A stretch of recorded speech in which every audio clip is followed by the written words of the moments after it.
Mother, man. Hello, my cult friends. Today I will be raising the dead with the power of my big Canadian penis. Should be a good time, eh? Ho, ho, ho, ho, ho. Spreading faster than a case of the clap in a trailer court. Able to shatter eardrums within a 666-mile radius. A podcast more brutal than all the rest. It's murder! Metal!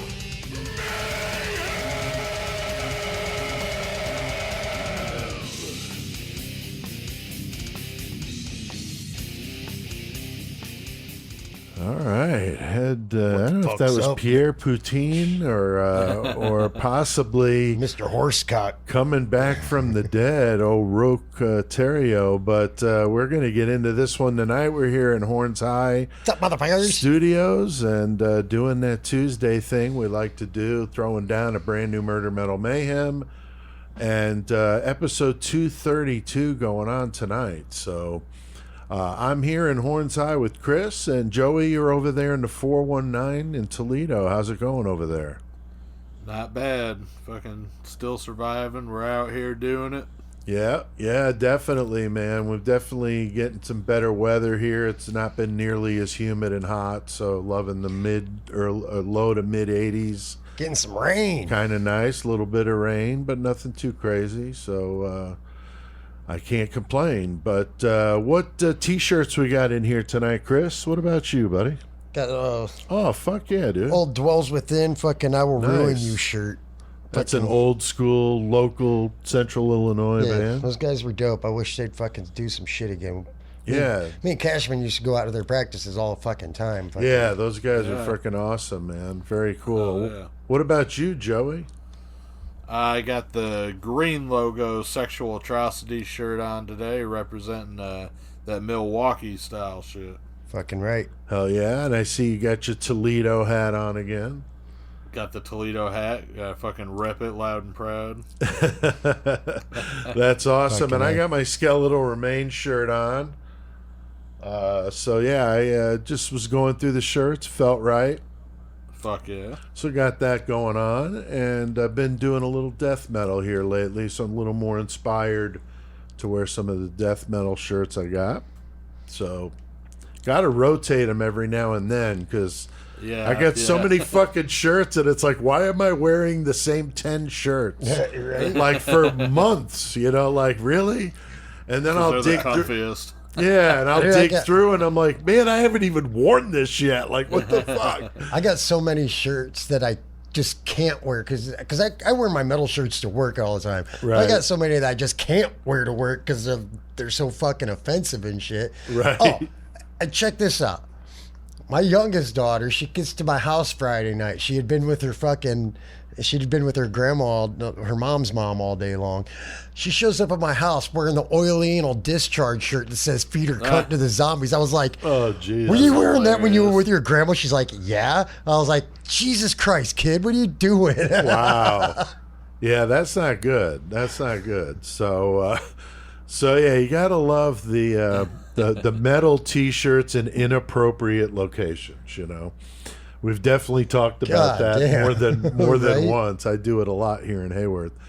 All right. Well, last week, guys, we started off our month of cults with a feature on Heaven's Gate. Man, that was some wild UFO cult. You know how shit, many? man. You know how many people I noticed wearing black Nikes after that at work, though. Oh, that's hilarious. That's hilarious. But, they committed mass suicide in 1997 in California. And how was it, Chris? We had Tex in here with us. Fucking live in studio, got in to the meet the flesh. legend. Got Hell yeah. to meet him. You got to meet him, and I hadn't seen him in a very, very long time. So it was amazing, and we had a blast. Wish, of course, Joey could have been here with us, but maybe next time. I mean, it'd be cool to have Tex and fucking Cashman, all four of us in the same spot, Yeah. though. That would be fucking That dope. would be amazing. That really would. So it was awesome to have him here doing Heaven's Gate. Plus, Chris, you did the metal feature on a band. Yeah, Whitechapel. We just got some thunder, dude. Yeah, Fucking, I just White- heard that too. Oh shit. Yeah, yeah. dude. So we Yeah, did Whitechapel last week, and Yeah. it was a good time. Fucking, Yeah. Killer I learned a cage little match. bit about them myself. Killer cage match, usual crazy shit. So we were passing 800 to that one today. So thanks to all who listened. And if you missed it, go back and check out episode 231. So that was a good episode. We also released a bonus episode last week. It was on the Chapel of Bones story of mine that I read. And that's from the brand new Creation of Chaos Volume 4 collection I got coming out later this month. And a lot of you checked that out. So thanks. We were over 600 listens on that one when I checked it earlier. So thank you very much. And tonight, Story time. yeah, tonight we're turning up the heat a little bit. Oh, it's gross. Yeah, and we're going north to Canada, and you don't expect to hear about some cult craziness up in Canada, but tonight we're going to be talking about some fucked up, disturbing shit with the Anthill Kids, man. Yeah, I this think one's it's- twisted. Very. I think very. it's fucked up how they got their name too. That's stupid. It is. It is. So, yeah, the leader, old Rock Terrio, and not Terrio like Danny Terrio. I thought that name rang a bell, and I looked it up. It was the dude that hosted Dance Fever back in the 70s. Not that guy, or not that the pronunciation. It's a Canadian or it's a French name, but it's pronounced Terrio, but it's not that guy, in case you're old like me and remember that dude. Nope. So this dude was awful, and we're going to have Shane Borczuch on, the Canadian, who's going to talk about it with us, try to make some sense of it all. Oh, there ain't no sense. And it's always fun, though, when we have him on, and the listeners sure like it. So I'm looking forward to it, and we'll do that in the murder segment. So... and then, Joey, you got the horns tonight, dude, and you're going to get a little nasty for us. What you got happening? I got them, and I initially had another... I was going to do something else, but I'll save it for my next horns, but since we're doing a Canadian topic and we got Shane on with us, I was like, fuck it, keep it all Canuck, and I'm doing the band Gorguts. Nice. Hell yeah. Hell yeah, dude. And inspired by that, I went ahead and made sure all the bumper music was Canadian, too, Well, and the fuck yeah. karaoke. And the karaoke. My lost classic is not Canadian. Sorry, guys. That's okay. That's okay. So, yeah, definitely some Canadian love tonight for sure. That's awesome. Definitely a lot of great Canadian metal. So, looking forward to it. And then, Chris, you got your Lost Classic, and we'll do all that in the metal segment. Of course, we love throwing down a killer cage match. Yes, and sir. that's where we get a list of 100 killers, 100 objects for them to fight with, a variable in the cage, and a song cranking out on our fucking custom fucking speakers Sound here. system just killing it. Fighting to the death in the cage. It's a blast. We get some listeners to thank that provide those random numbers. Yeah, we got here we go with the fucking goddamn Here we go. nicknames, man. Fucking yeah. I'm gonna start out by saying thank you, Sue Rovens. We got our friend author Sue Rovens in there. Thank you. Yeah. Appreciate it. And then from there we got Colin 815 Posse Rogers Wow. and fucking Juan the Latino Dream Molina. Latino Dream. Yeah, Juan Molina. Fucking A. All three of you guys, thank you very much. And we got a brutal one going down in the cage tonight, Joey. Getting a little sadistic with this one. Tonight we're going to go to Australia, and we're going to get David Bernie. Oh. And he's going to be going up against Alex Murdoch. Oh, shit. That crazy fucking lawyer that killed his family. So that's going to be interesting. And they're going to have I feel like it's super one-sided, but I do we too. know how it goes. Yeah, Right. But we know when you add the variable and the weapons. Oh, Yeah, you yeah. never know what could happen. Yeah, because Chris, I mean, they could get like a can of corn, or they could get a fucking chainsaw, right? You never know. Anything is possible. So that's what makes it fun, and the variable adds to it, and the song. It's a listener favorite for a reason, and we'll do it in the Mayhem segment tonight. Big thanks to everyone out there who's listening, guys. We held strong. We were at just over last week, but at 3,800 Nice. total listens. So thank you very All right. much. Appreciate That's like it, 5 guys. solid weeks of numbers above our norm, especially that 1 week was like 8,000. Let's get them numbers pumped up, guys. So, Come on. So thank you very, very much, all of you that are listening. And Joey, why don't you run down our current top 10 cities that listen to Murder Metal Mayhem? Number 1, Chicago. 2, Brisbane in Australia. 3 is Sedoris, Illinois. Where the fuck is that? It's down by Champaign, south of Champaign, I believe. Outside Pasodum. Yeah. Vicksburg, Mississippi is number 4. 5, Honolulu, Hawaii. Aloha. 6, Phoenix, Arizona. 7, Decatur, Illinois. Decatur. 8, Austin, Texas. Fuck yeah. And we got a case for y'all coming up. Yes, sir. 9 is Adelaide in South Australia. And number 10 is Dallas, Texas.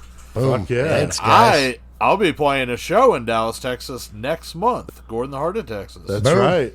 That's right, dude. That's right. That's awesome. So great top 10. And then, Chris, what about the countries, man?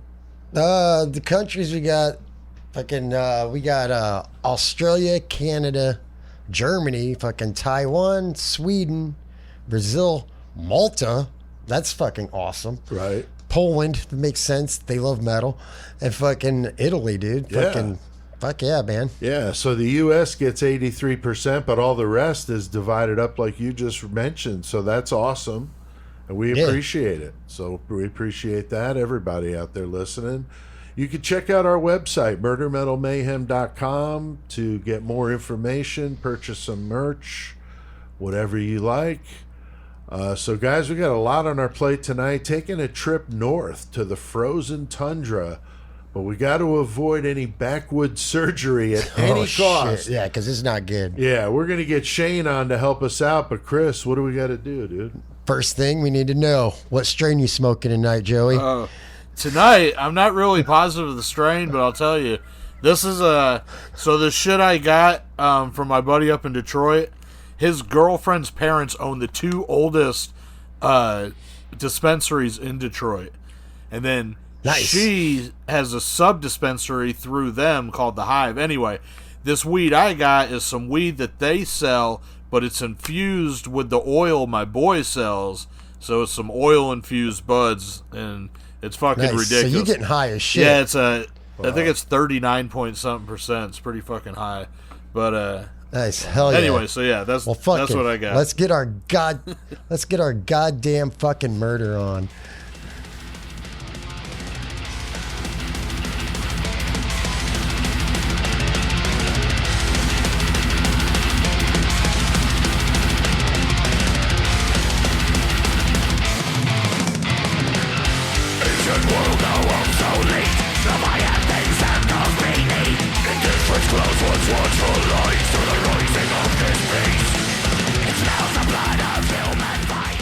Wow.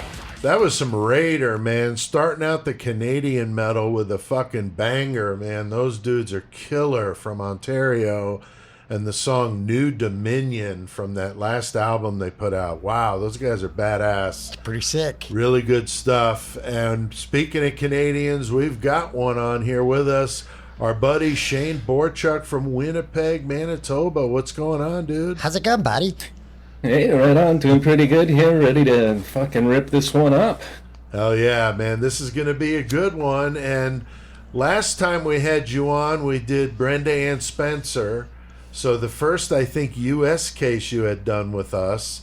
And now we're bringing you back up to Canada to get nasty with a crazy Canadian story. So this should be... Yeah, I forgot about Lizzie Borden.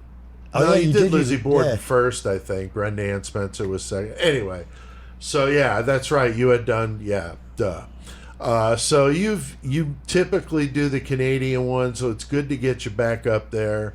And hopefully you can have us make sense of this shit, because it's fucking whacked. This will be a good one. This is a good one. And I gave you guys, the meat on the fucking bone with the parts of the story. So this should be interesting with you guys doing that with me. All right, so tonight doing the most insane one I've ever heard of, honestly, the Anthill Kids. It's pretty nuts. Rock Terrio, their leader, did some horrible shit that went on from the mid 70s to the late 1980s. This dude is the self-proclaimed prophet, called himself Moses. Dude. Had everybody else calling him fucking Moses. Big old dick. Big fucking bushy hair, fucking Grizzly Adams fucking beard. And he had this classic, doomsday prediction, like a lot of these do, where, they had a date where they had to get this shit done. And this cult had some radical fucking ideas, man. Dude, one of the dates was like the year after I was born on my birthday. Yeah, that's why like, what the fuck? Yeah, I pointed that out in the notes for sure. So he is considered one of Canada's most notorious for his horrible acts, murder, torture, surgery with no anesthesia. And I always hear that and I think of the Slayer song, Feel the Knife Pierce You Intensely.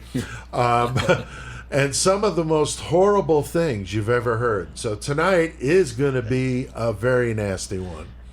Not just horrible, just like, what the fuck are you? Yeah, Why? so out there.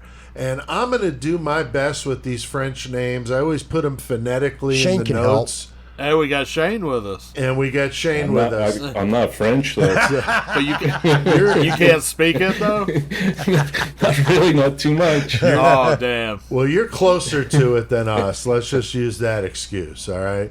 But I got Rock Terrio. I've got that one in the notes, and that's how I'm pronouncing it. But I've heard that's how they said it. And, there are obviously some difficult ones. I did the best I could here. So you guys and French speakers are going to probably have some fun with this tonight. Now, Shane, paint a little bit of a picture of where these guys are in operation. Canada's a big country. So where is this for the rest of the world that's out there listening? Well, they operated in a couple different main locations, but they were in Quebec and Ontario, and basically all within a couple 100 kilometers northeast of Toronto. And if you're coming at it from the States, it's northeast of Maine. And East Coast Canada. Like say he liked to move things around as he burnt his bridges and shit like that when his grift was falling apart, and he had a knack for moving on, but... Right. East Coast. Interesting. Yeah, I thought it was up there, but yeah, I appreciate that because a lot of our listeners not familiar with it. I ain't familiar with it. I don't know what fucking Canada looks like. So Chris, it's snow. Chris, why do you think the Angel Kid's not real well known when you bring up like true crime, maybe people? I'm gonna say one word, and we've said it a lot already on this episode. Canada. Yeah. I think you're right. I think the United States glorifies it. Like, look at us. We're sitting here doing this fucking podcast. I didn't say we're glorifying, but right. A lot of other countries, shit like this happens. They're like, no, we don't want the rest of the world to know that this fucking shit happened here. Right. We're just like, kill. Yeah, I think there's definitely it's odd because the way Shane's describing it, I mean, they're closer to the East Coast of the U.S. than we are, right? So it's like you would think that the East Coast at least would be familiar because it's there, but that border is really goes further than you think. It just seems like it's like worlds away, even though it's really not. I mean, I didn't hear about it until I listened to the last podcast on the left. I think is where I first heard about it. I mean, this is some very, very horrific shit that goes on in this cult. Right. But people know about what we did last week, fucking Heaven's Gate, more than they do about fucking this. Right. And all they did was kill themselves, not fucking murder other people and fucking all this vile eating shit. And no, it's weird. Yeah, it's definitely fucked up. And everything you said, for the actually, Lord, though. Yeah, right. And Joey, I mean, we see a lot of the traits in Rock Terrio that we see in these other cult leaders. What do you think about it, man? Yeah, I mean, there's definitely an internal diagram that cult leaders seem to follow to a certain extent, with the way that they go about getting the people to follow them and do their bidding, or completely wreck their own lives for them, or whatever it is the case may be. Right. If you look at a skeleton structure of it, it is kind of along the same lines as a lot of them. Yeah. Obviously, you're going to find a few of them are going to be a little bit different, obviously, and do their own thing. We talked about that last week, how, kind of like the Lundgren case, and then the one we did last week, what was it? Gate. Marshall Applewhite. Yeah, Applewhite. How there were some differences in the technicalities of what they did, but to get a human isolated and away and to believe what you're saying, that's the main gist of it. And the bottom line is there's basically a way to do that that's kind of the same in each category. Did you see that there's a new series on Netflix called How to Become a Cult Leader? I think I heard about that. Yeah. That I think you guys were talking about that last week. Okay, Tex, all right. Isn't it some type of series? Don't they have like how to be a dictator too? Right. How to be a Right. cult leader? Okay. I haven't seen any of that. I'll have to check that out. But yeah, this guy, I mean, what amazed me, I just watched something on Manson recently, the body language analysis of it. And, in his case, you're talking about limited, resources to the extreme, abusive, brought up in, horrific fucking conditions, but able to adapt by reading people. And then he used that to then win these people over. So it's fascinating to me the way that some of these people come up is a lot different than the other, but the end result is typically the same. They're like completely, consume the mind of this person and literally make them do whatever the fuck they want them to do. I mean, it's it makes no sense to me. It really is fascinating. Now, last week we did Heaven's Gate, and Marshall Applewhite, as Joey was saying, definitely was also good at convincing people, and same here. These guys all have that, and that's one of the things the behavior panel was pointing out with the Manson one I watched, which is, that ability they have to win people over like that. Now, Shane, this guy is born in 1947 in Quebec. What about his early life? Do we know anything? Yeah, he was the second of 7 kids born to a French-Canadian family, and check out his parents' name. It's just fucked up. Hyacinth and Pierrette. Oh, Terrier. wow. Yeah, nice.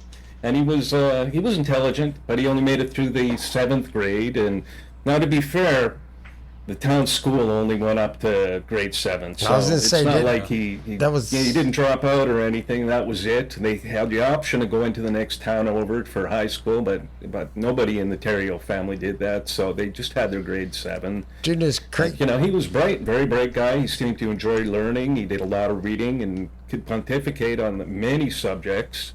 And his father was devoutly religious, part of a Catholic fascist group called the White Berets. Yeah. So he was raised very Catholic, and he schooled himself in the Old Testament and the Bible. He became obsessed with the end of the world and good and evil, and his dad would actually force him to go out soliciting donations and handing out pamphlets in their little white beret hats. Yeah, now it's like, I fucking Get down hate on their this hands shit, and knees dude. and beg for donations. Wow. That's fucked up. So yeah, So he learned to hate Catholicism in particular. I could He see hated why. it, and organized religion. And, right? But at this time he started developing a crazy ego. Since he was a natural salesman, he was intelligent, witty, funny. The ladies just fucking loved him, and as Chris had mentioned, he had a great big hog between his legs. They called him the human tripod. Hung like a horse. Wow, kind of like Pierre Poutine, I've heard. That's what I've. Kind of reminds me of like a Rasputin type grifter. Right. So he winds up. Like you're saying, he's raised Catholic, but he switches now to the Seventh-day Adventists. In 1977, he's going to be at the age of 30 at this point of the story, And I had watched something on the Seventh-day Adventist because I didn't know really much about it. I just wanted to just briefly understand it. And mainly it's that they celebrate, their church or their Sabbath or whatever you want to call it on Saturday, not Sunday. And they don't believe in hell, but there is a heaven. And supposed to be similar to the way the Protestants believe. But honestly, that doesn't mean anything to me because I don't care about this stuff. Nope. But for those of you that do, that's what I found out about it, but I don't really understand it. He preached a healthy lifestyle, which, all right, that's cool, but things escalate quickly. I mean, it goes from sounding kind of nice and utopia and, everybody's peace and love, and then, then the fucking machetes come out and craziness goes down. Fucked up shit. And I mean, Chris, I don't know how this would have gone over at the Nation, man. Somebody acting like this. Well, look, I smoke a lot of cigarettes for one. Right. So that no tobacco thing, that's not gonna happen. Not gonna happen. Not gonna happen. Right. I saw a meme today that said, I'm so old that I used to go buy cigarettes from the gas station with a note from my parents. Like, for real. Literally, like, walk up there to the gas station with a handwritten note that says, yes, please have Chris or Mike. It was actually for Meister's mom, but Chris or Jeremy, whatever, fucking goddamn, give me a pack of cigarettes. And give them money, they give us the cigarettes. You know how many times we used to forge notes? Oh, I'm sure. Or just keep the note. So, yeah, but I thought it was interesting that with this guy, the weather affected his mood so much. I mean, that when it was bad, weather, he's inside, so he's drinking heavy and he's getting crazy. And then when it's nice out, he's cool, he's outside. Look, you know what he should have done? He should have got a fucking goddamn garage or a goddamn shed in the trailer park, because then you could have it open when the weather's shitty if you want. That's true. And they're not outside. You're not inside. True. So you're not cooped outside. up as much. Yeah. I don't know, dude. It's kind of crazy. And then, Joey, I was wondering, what about the weed situation? Were any of these people, do you think, smoking some Canadian buds or what? Well, from what I heard about this subject, and I could be wrong about this, but I heard that Terrio is the man that's responsible for inventing the beaver bong in his cult by shoving pipes in the women's vaginas and smoking the weed through their cunt. I don't know if that's true. That could be wrong. Be wrong. You heard it somewhere? Yeah. Yeah, that's very possible. That could be another commercial someday. Boom. That's pretty good stuff. So I don't know if they were maybe hanging out at the Sunnyvale Trailer Park with the boys. I don't know, man. But Shane, speaking of Canadian buds, does Canada, I just wondered, and since you're on the show tonight, does Canada have the climate for growing marijuana? And if so, where is it being grown? Just curious. Well, they grow it everywhere nowadays. Hydroponics, government supplied, government run. It's a government weed, but back in the day, it was always the BC bud. You wanted to get the British Columbia skunk, and that was the shit, man. And that was the only place you could really grow it outside, where it was warm enough. Interesting. So pretty much everything's grown inside, right? Which basically is anywhere now, but. Yeah, it was British Columbia, though. Listener 666 pack 24 knows what the fuck I'm talking about. That's right. Yeah, I've seen that. That's fucking awesome. So Rock Terrio decides to assemble this cult in 1977. Soon after he leaves the Seventh-day Adventists, he convinces this group of people to quit their jobs and their lives and just come and join him. And they start out in Sainte Marie, Quebec.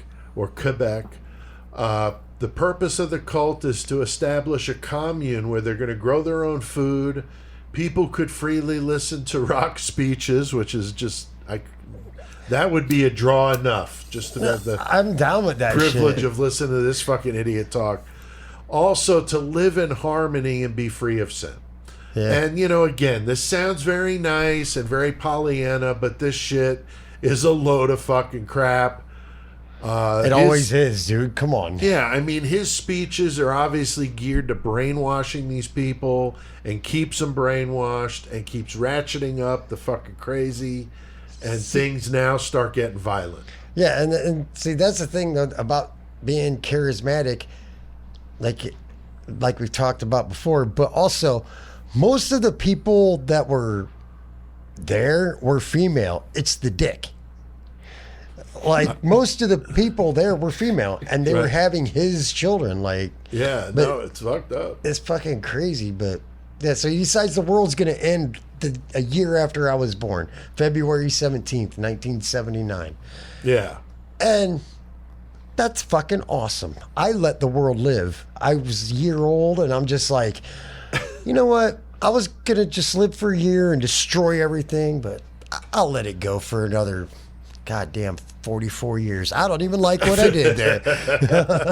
Yeah, I wondered if you were some kind of prophet or something that this happened so close to your birth date. Yeah.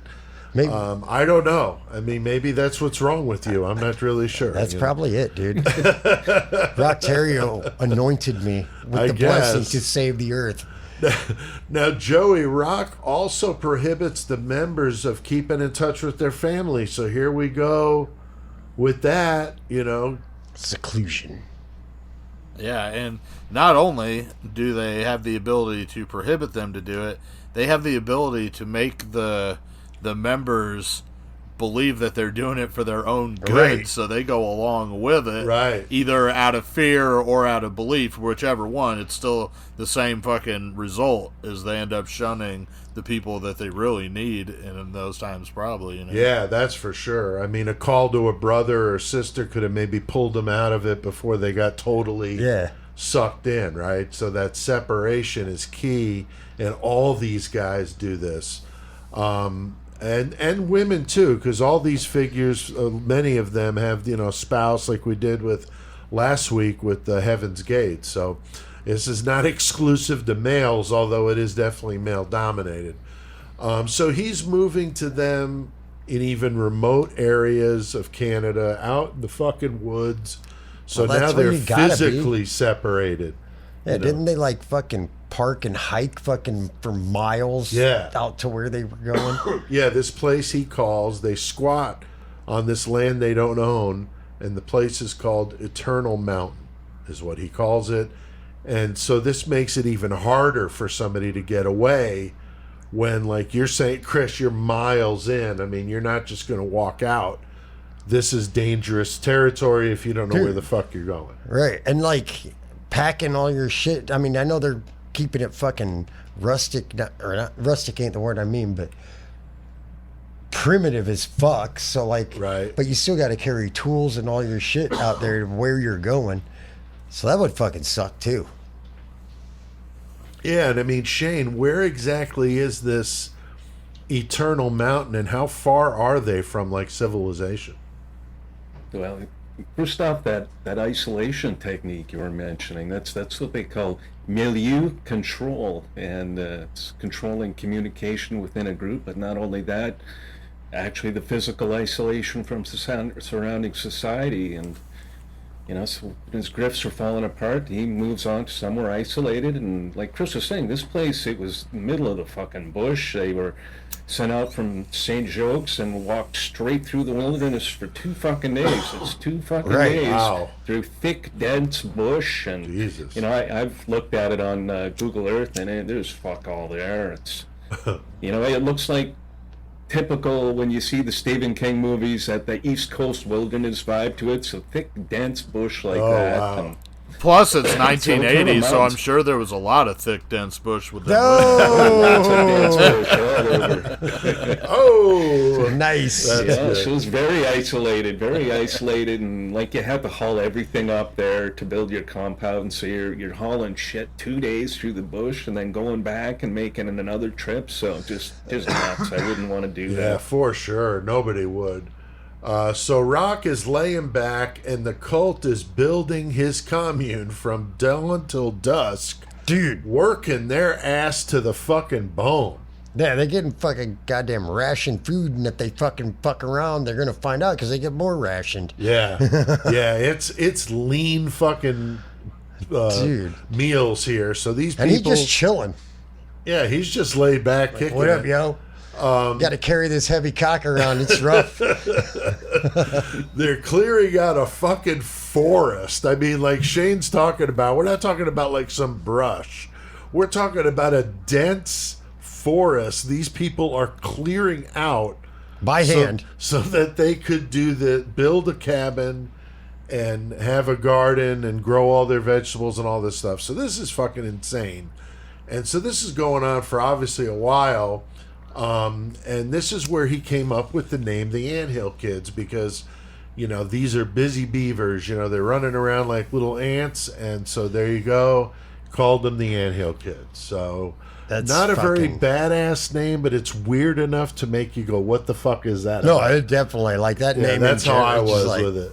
That sounds like why something are they fucking called weird. that? And now it's stupid. Why they're called that? And you know, this guy's hanging back, eating bonbons, and coming up with these names. So he's just a piece of shit. Back there drinking his booze and Now, Chris, it's February 1979, and big surprise, guess the what? end of the world didn't fucking happen.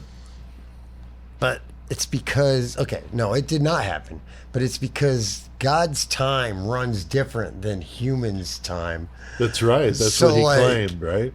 You couldn't. God says it's going to happen this day, but what if God's February 17, 1979 It's not ours. is not ours? What it's Yeah.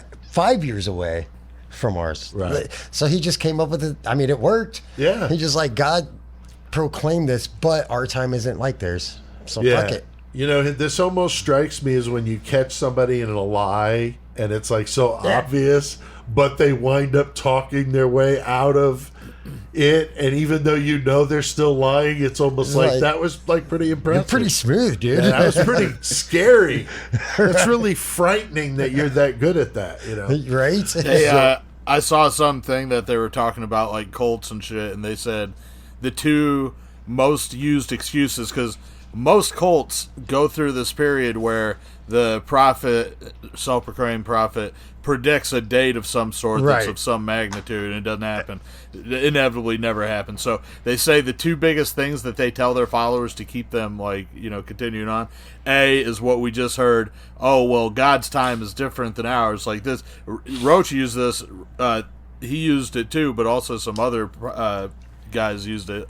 But also they said the other one is that most common is they say, well, God he wasn't ready for you to see what he can do yet. He wasn't ready for you to see the Right. coming. God changed Or you his haven't- mind, or- basically. Yeah. So we have to keep doing this so we can, you know, Jesus make him Christ. want to come show himself. Yeah, it's all fucking insanity. But yeah, it is funny how there's almost statistics with both of those fucking outcomes being used. you know? Yeah, I mean, Jesus. I mean, think about it here. They're up in Canada. I mean, it's fucking cold up there, right, Shane? It gets pretty fucking cold where these people are. It's going to be fucking freezing up there. And they're living in a fucking cabin, all right? He decides to marry all these women in this cult and impregnates them to father 20 children with 9 women. This dude's like Genghis Khan here. And we go with the sex angle on this one, which of course we didn't have last week and found funny and odd with Heaven's Gate, Yeah, it was because there none was no of that. sex. None of that. This is the complete opposite of that. And Rock Terrio is keeping himself warm at night with 9 different women, and he keeps them competing for his affection. He would Right. like He fuck talks with them. shit to one chick while he's banging her. He talks shit about another chick and Yeah. then bang. Yeah. Yeah, it's fucked up. So by 1980, there are 40 members in this cult. That's a lot of people living in a cabin. Now, I did see some varying accounts of how many cabins there actually were, but nonetheless, it had to stink of feet, armpits, and dirty ass in that place. Wouldn't you think so, I Chris? mean, probably. I mean, it just sounds nasty, They're in the woods. stanky. I mean, did they dig a well too? I think they did. I'm not sure. They did, yeah. But I mean, I'm I not. think that was the cabin. They had the well right in the cabin. Yeah, they fucking had. Oh, They okay. had Well, like a maybe they- smokehouse and shit too. Like, All right. fucking, Well, they were I'm just expecting these people to not be very hygienic. You know, that's what I was just. I mean, I thinking. get that. So it could be Yeah, some it might not Fucking have been. hippies. and maybe not. Maybe not. Maybe I'm selling them short. But I'm just thinking about it. It's making me gag. So, Joey, there's a horrifying fucking thought here, though. You know, they say that when women all live together, they synchronize their menstrual cycle. Could you imagine living in a cabin with that many women all having their period at the same time? I mean, I'm not going to get into that in 2023 because I want us to keep going. But anyhow, the thing that I'm definitely going to comment right here, we're talking about that subject, is that as a huge fan of Married with Children, the episode where they're in the cabin and all the girls start that is the funniest fucking shit in the goddamn world. And that's exactly what I thought whenever I was looking over this shit. Yeah, no, I agree. That is a funny episode. You probably shouldn't mention Married with Children. That probably get us canceled too. You're right. Oh, God. So, you know, this guy's alcohol abuse, though, is really starting to show here. He's getting paranoid, so it's stepping up. And then Shane, in 1984, he decides to move the fucking group of them. Did they get kicked out of there at Eternal Mountain? Or did they just up and leave? I know they ended up burning the fucking Fire Mountain commune down. Yeah. Not them, but the government and shit. Oh, okay. So they definitely got kicked out, like, under some kind of legal reason. Okay. But Shane, I love where they went. They went to a place called Burnt River, and the first thing I thought of when I heard that is it sounds like some amusement park that Joey would run, where people would get really high and go on, like, water rides. Water slides. What do you think, Shane? I mean, doesn't it sound like that? Yeah, it sounds like not a pleasant place. It sounds like Joey. Joey, what do you think? I mean, Burnt River. I mean, if I had a water park, that sounds like a pleasant place. But if I was living up in the fucking commune in the mountain, and they're telling me I'm going to move to Burnt River, I might be a little skeptical about that and decide to leave the cult by that point. But Shane, what were the digs like in Burnt River? Where were they staying at there? Well, it was a different province, so they went from Quebec to Ontario, so it's a little bit northeast of Toronto, about 100 kilometers. So they're getting a bit closer to society anyways, but they're still out in the bush, still very isolated. But you know, even though they were closer to places, the cult still had issues because they were all French-speaking cult members, and now they were in an English-speaking province, so there was a language barrier. And you know, Rocky played up the prejudice card a bit, saying that the English-speaking people in Ontario, they're prejudiced against you French Quebecois. But, yeah, their compound was actually pretty fucking sweet. They built a makeshift sawmill from a chainsaw, a snowmobile engine, some bicycle parts, and I'm going to say duct tape, too. And they got to work building an A-frame You know there was cabin, duct tape on that bitch. It's got to be duct tape. So they built a big A-frame cabin, which is a two-story house with a kitchen, a bakery, maple sugar shack, a smokehouse, root cellar, and of course, you know, you got to have the old fucking stone altar so Rock could communicate with God. Right. Had a sweet pad, though. You don't have a stone altar? Yeah, that's pretty cool. So they definitely step up from the old cabin, and this is though where the abuse of the cult members gets really harsh. Now it started with his total control. We talked about that. They were not allowed to speak to each other unless he was there. So that's fucked up.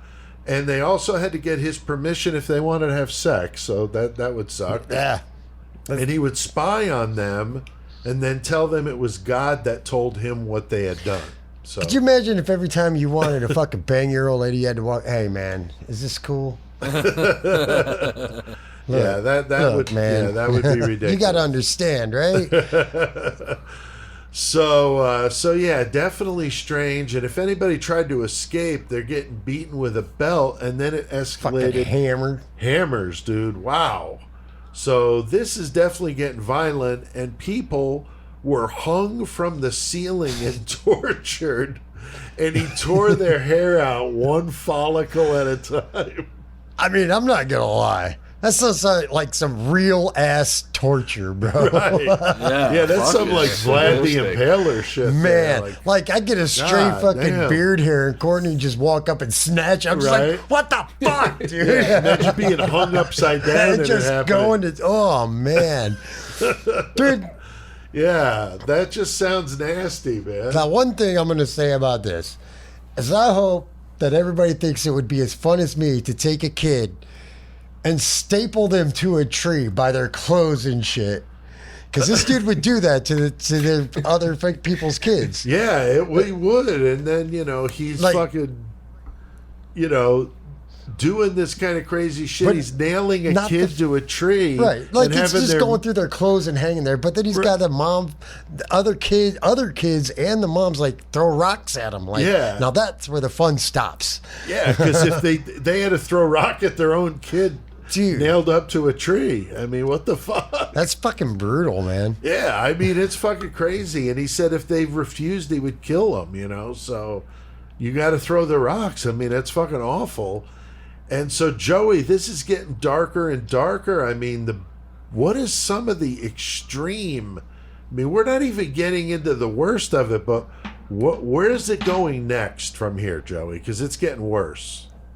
Yeah, he had them break their own legs with a sledgehammer. That's fucked up.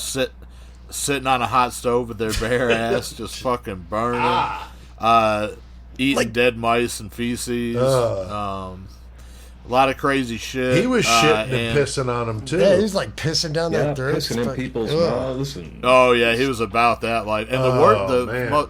the most fucked up part about this is, and as you probably watched it too, but can't remember her name. I'm a dick for that. But the lady with that was missing her right arm, but she survived the cold. Yeah, Gabrielle. Anyway, yeah, Gabrielle. When they were talking to her, and she's like explaining like at that time while they're going through all that shit, they're looking at themselves like, yeah, I need to do this to cleanse myself of my sins, so I need to endure this pain or take this. It's fucked up. Like, that's why they didn't It leave, is. because in their minds, and they're so brainwashed, they believe that was the atonement that they had to give for the sins that they were doing. Yeah, it's fucking insane, man. It really is.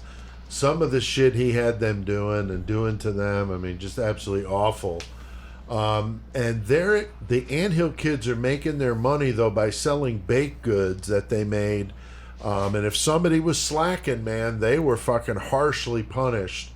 But, they're baking bread. They're making their own food. Everything at first was going okay. But then, as we said, it just gets worse here. But because the drinking seems to precipitate the violence. And then we talked about some of the shit that had been going on. I mean, it's insane to think anybody in their right fucking mind wouldn't get up right after one of those things happened and just leave. That would be fuck you, but he's got him, man. It's crazy.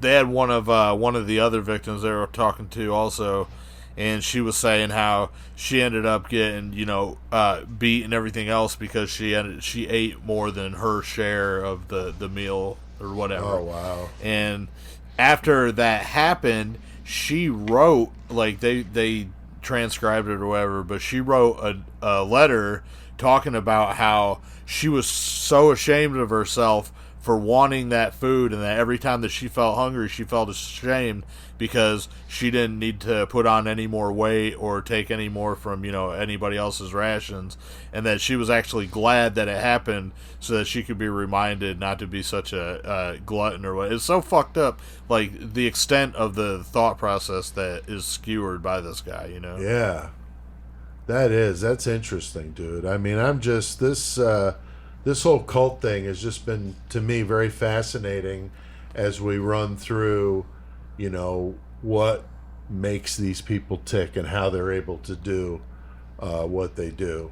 But Shane, the fun does not end here. I mean, what is going on here with these sermons where people are naked and they're getting whipped? I mean, what the fuck, dude?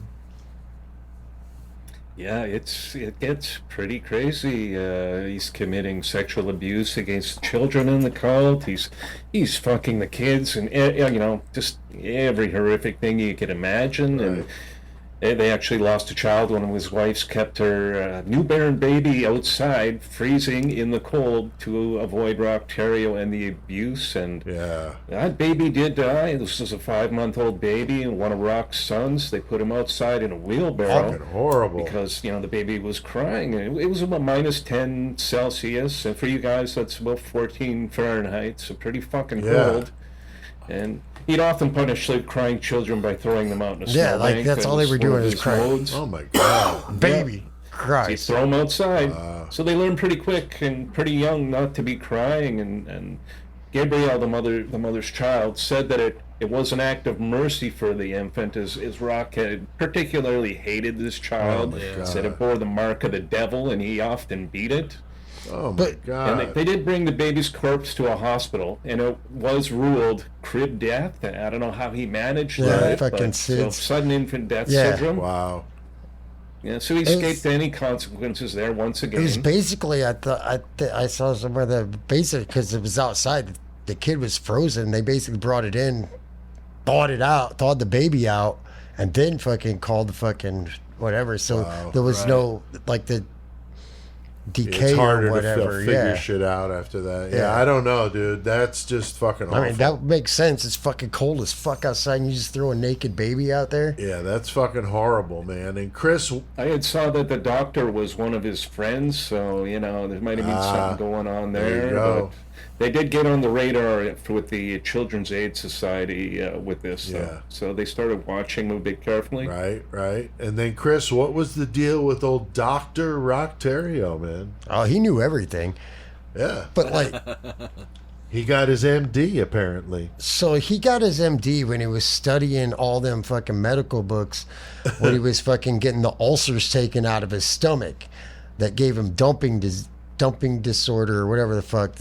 Because he shit all the time, right? Because remember, he had those ulcers taken out of his stomach and gave him some stomach pains and whatever, and he shit a lot. Okay. But that's how he got his fucking MD, studying medical books. But he does not have an MD at all. This motherfucker's just like... He thinks he's got the powers, though. Yeah, right? he fucking straight ethanol down people's throats, fucking...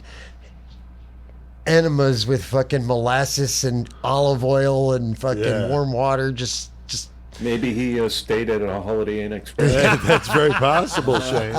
That's very possible. he fucking I mean, what the fuck with this guy? he just novice surgery, man. Very, very, very novice Yeah, surgery. 94% ethanol solution into a sick woman's stomach. So, definitely getting into some Joseph Mengele territory with this shit, and it's fucked up. He's also doing circumcisions, which is just fucking frightening because the way this guy may have been doing them with a fucking hatchet or a fucking chainsaw, because this guy's out of fucking control. And all fucking drunk, too. That's true. Through one eye to Yeah, focus. throw that in there. Didn't I, right? like, on the Oops, fucking... sorry, Dude, on the compound, wasn't there a brewery fucking there making beer just for him, basically, too? I think I saw that I somewhere. didn't see nothing about a brewery. Yeah, I no. didn't see that, but That'd be that would be fitting. No? I mean, it makes sense. That'd be fitting. Now, Because nobody else was allowed to drink, just him. Right. Now, Joey, it's amazing, though. Shane said that, they were watching him now, and he gets these social workers showing up in 87. And what happens when they show up? They go there, they hear about the allegations of abuse, and they go and they've got enough evidence in front of them, probable cause, and they take 17 of the children. He didn't go to jail over that shit, though, and nobody else caught charges over that either, which I thought was really weird. And they took the kids and they divvied them up among different foster agencies around the area.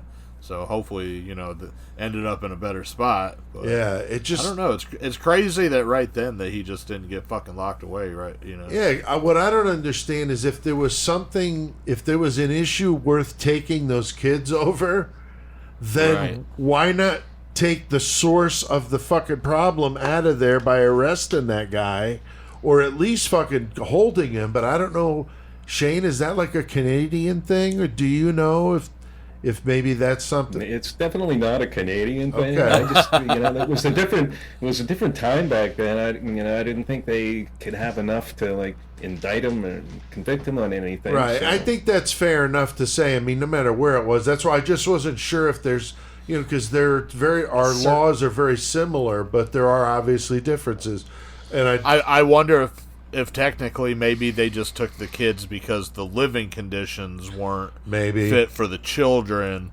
Then they take them away. Then the adults are like, I don't know. It is weird. Yeah, and like Shane's saying, there could be issues there that they don't have enough evidence to charge him with anything, so they really can't do anything. It just seems like, oh my God, get this fucking guy out of there. And Shane, I mean, this guy just seems to just walk between the raindrops with this. I mean, but what were the issues that he had with the police? And he ends up doing some time. Yes, that's right. Over the years, the police had several encounters with Rock and his cult due to complaints and reports from former members and concerned individuals. However, they managed to evade the authorities for a very long time. And, Rock was able to con the psychologist, the police, the Children's Aid Society. He was a megalomaniac. He always played that victim card. He always seemed to use that to manipulate people.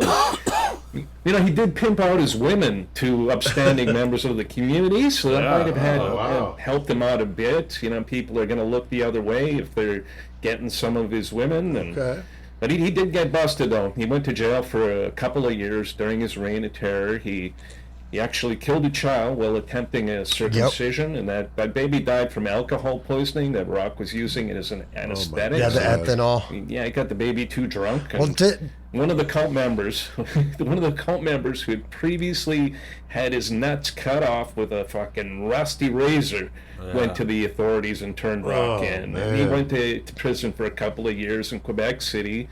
They torched his compound and bulldozed it to the fucking ground.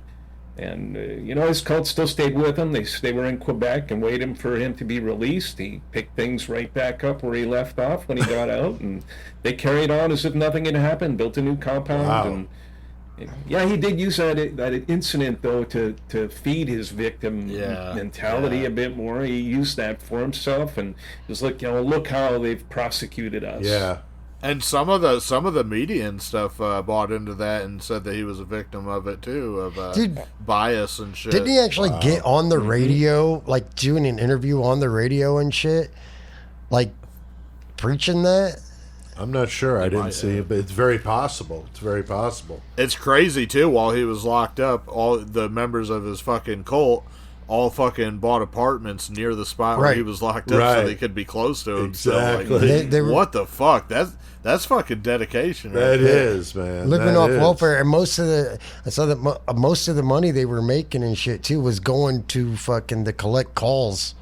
Oh, right. Between them, because he was still constantly talking to them. Wow. That's fucking nuts. Yeah. So it's 1989.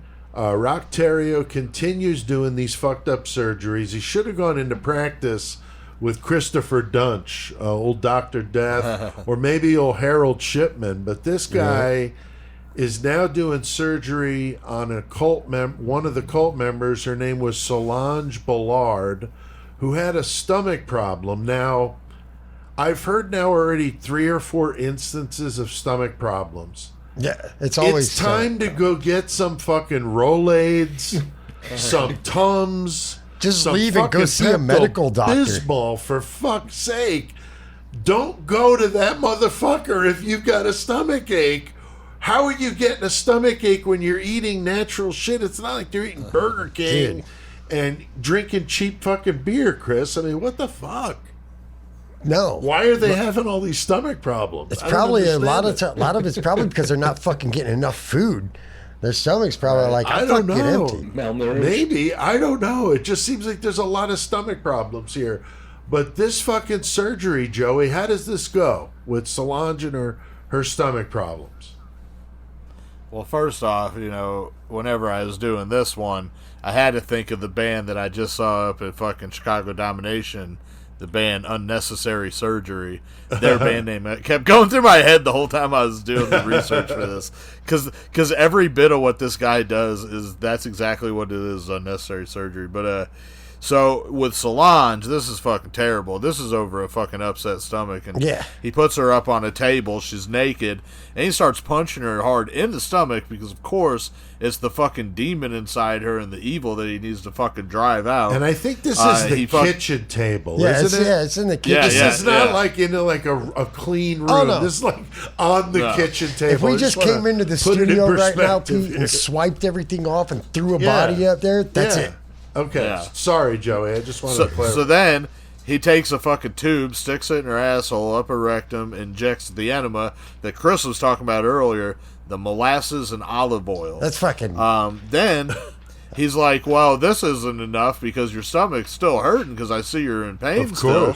So he fucking cuts open her stomach, no anesthesia, pulls out parts of her intestines with his bare hands, and then he has another member afterwards sew her up with a needle and thread that I'm sure was super sanitary. Yeah. Right. I think it was that Gabrielle. But still, I think Gabrielle was the one that sewed her up. They sewed her up without reattaching the intestines. Right. You got two open ends of your intestines sewn up inside you. But that's okay. Well, that's okay because God was going to fix that. Oh, yeah. So to help with God fixing it, they took the tube again, shoved it down the other side, down her throat, and he had one of the girls breathe into her so that she could be getting the air into her lungs so that she would be okay again now. Into her stomach, though.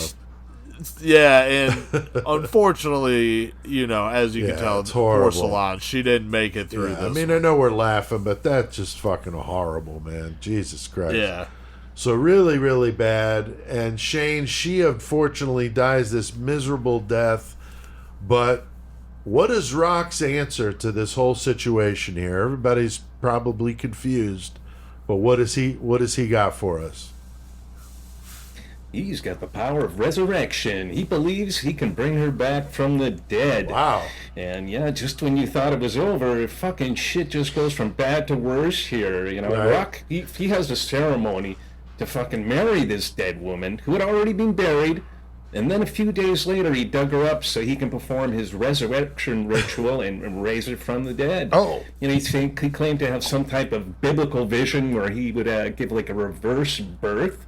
And the way it was described, it was a spiritual rebirth through the belly of the male to parallel the rebirth through the womb of the female. So he became convinced that he was pregnant with his deceased wife. So wow. He had Solange exhumed, and she was already starting to decay by then. And then he drilled a hole into her skull. Right. And then he rubbed one out and nutted into her skull, spilling his seed into her rotting brain. And he was basically it. But he wasn't done there. No, though, he wasn't Shane. done with that. No, but wait, there's more. They ended up cremating her, but not before Rock could make a necklace out of a few of her ribs. Yeah. He also had a fucking the other members. Had silver bones in the container that he would also jerk off into every now and then to continue the rebirth process. Did he also get the other dudes? Yeah, the other guys that were there. He got them to fucking circle jerk like into a bukkake on the fucking skull. Yeah. Cranial bukkake. Oh my God, that's fucking awful, man. Jesus Christ. Yeah, I can't imagine. Yeah, that's just fucking horrible. Who was the dude that wanted that like jacking off in the shit? Oh, Callinger, Joseph Callinger. Yeah. Those two needed to have hung out together. Yeah, that's for sure. So what a crazy ass fucking situation here. And that's just some of the most insane and sick shit I've ever even heard. I mean, this is just what makes that's the whole reason we're laughing. It's not because it's funny what happened to these people. It's because the absurdity that somebody would ever do this, and the fact that these motherfuckers would sit there and watch it happen. This shit. Right. I mean, if I wrote a story with that in there, Shane would probably be like, Pete, like, come on, like that's a little over the top, right? Ridiculous, Yeah, dude, maybe I should ratchet it down. He would literally get everybody gathered up, put two people on the fucking middle, and make them fight. Right. Yeah. No. Oh yeah. You're gonna fight right now. Fucking violent motherfucker. I can't remember which member it was, but the husband, he was wanting to get up out of the cult, so he had the wife. He was like, "Look, now you gotta take him, and you have to cut his dick off," and fucking had her do it to him, to her own husband, because he was trying to get them and save them from the cult. That's fucking crazy. Oh my god! Wow, that's just so fucked up. I mean, this is just beyond the fucking pale. But one of the cult members, Gabrielle, the lady we've referenced already, Lavallee, I think is how you say her name. Yeah. Another sick act from a fucked up piece of shit from Rocktario. Chris, what happens to this poor woman? Well, she gets to the great Ryan Ward, cunt torch. Fucking Yeah, for real. But yeah, torch burns to her cunt, her vagina. But like, she came to him because she had tooth pain. Like originally, he's like, "Oh, we need to do a whole lot of other shit. Fuck your teeth." Yeah, I need a welding torch on your vagina. Yeah, and we're gonna. It's like an auto mechanic. Oh, your tire's bad? Let me fucking rip everything else. Yeah, let me apart. change your transmission real quick. But like, she has all kinds of other shit fucking done to her. But Rock cut her fucking goddamn titty off, and she bounces with the flat side of the axe, mind you, not the sharp side. But he did help her with her tooth problems, sorta. He pulled out 8 of her teeth, but like Yeah, pair of pliers. from the wrong jaw. It wasn't even, none of the teeth were even the one that even fucking was the one that was hurting her. Oh my god. He like took them all out of like the. What a dickish move. I know, right? Right? What the fuck, It's dude? awful. You're still gonna have that tooth pain and the other ones.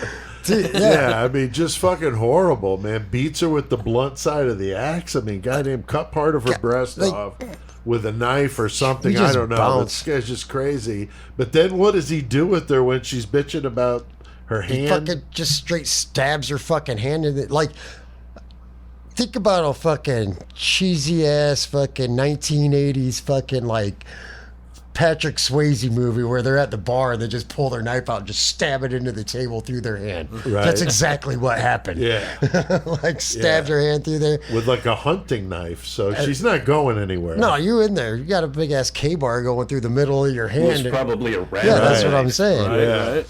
Right? Fucking he ends up fucking just hacking at her with a goddamn meat cleaver and chopping her arm off. Says, Yeah, he "Fuck was it." like whispering in her ear, telling her how much he loved her, and in that interview, fucking- she's talking about it like it was okay. Like, I'm just like, God, Right, it's so fucked up, you know, Right?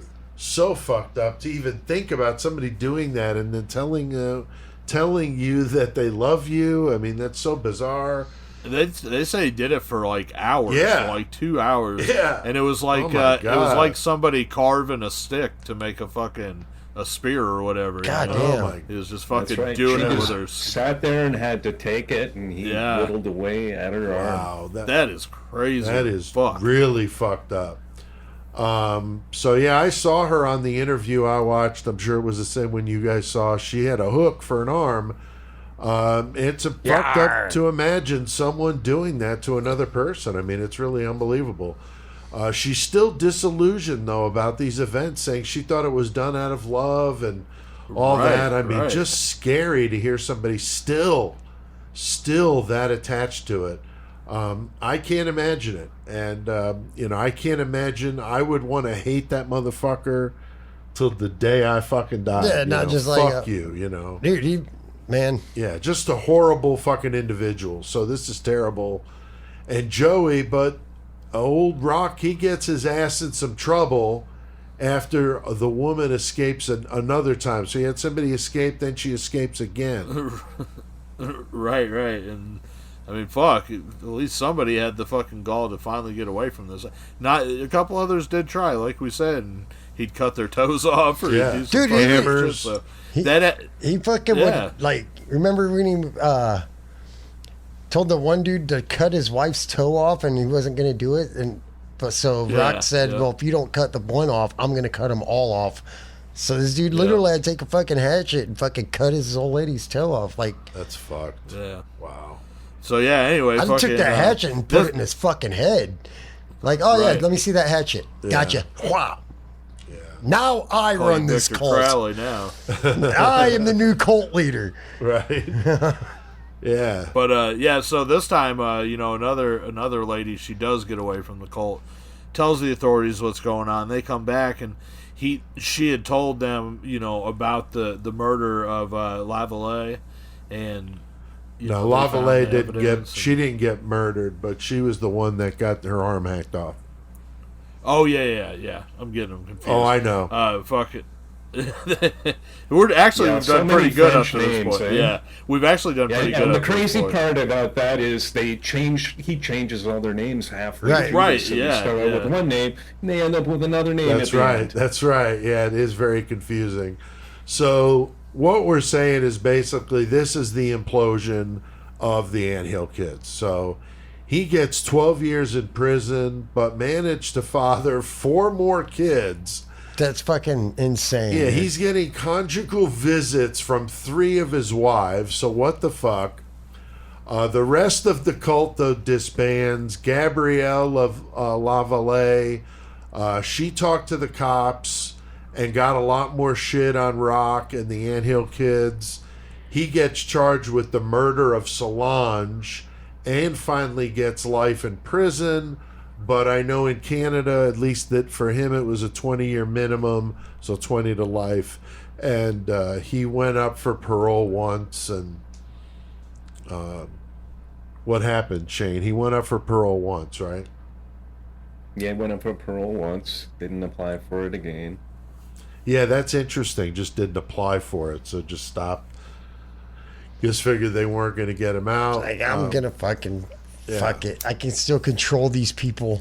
He I'm probably still getting thinks all the laid. child support he has to pay. He's fucked. Yeah, that's there's a good that. point. Yeah, there's a lot of kids. And he's still getting laid more than everybody else in there. He's Yeah. got 3 chicks coming That's to him fucking all the time. He's crazy. just like, what up?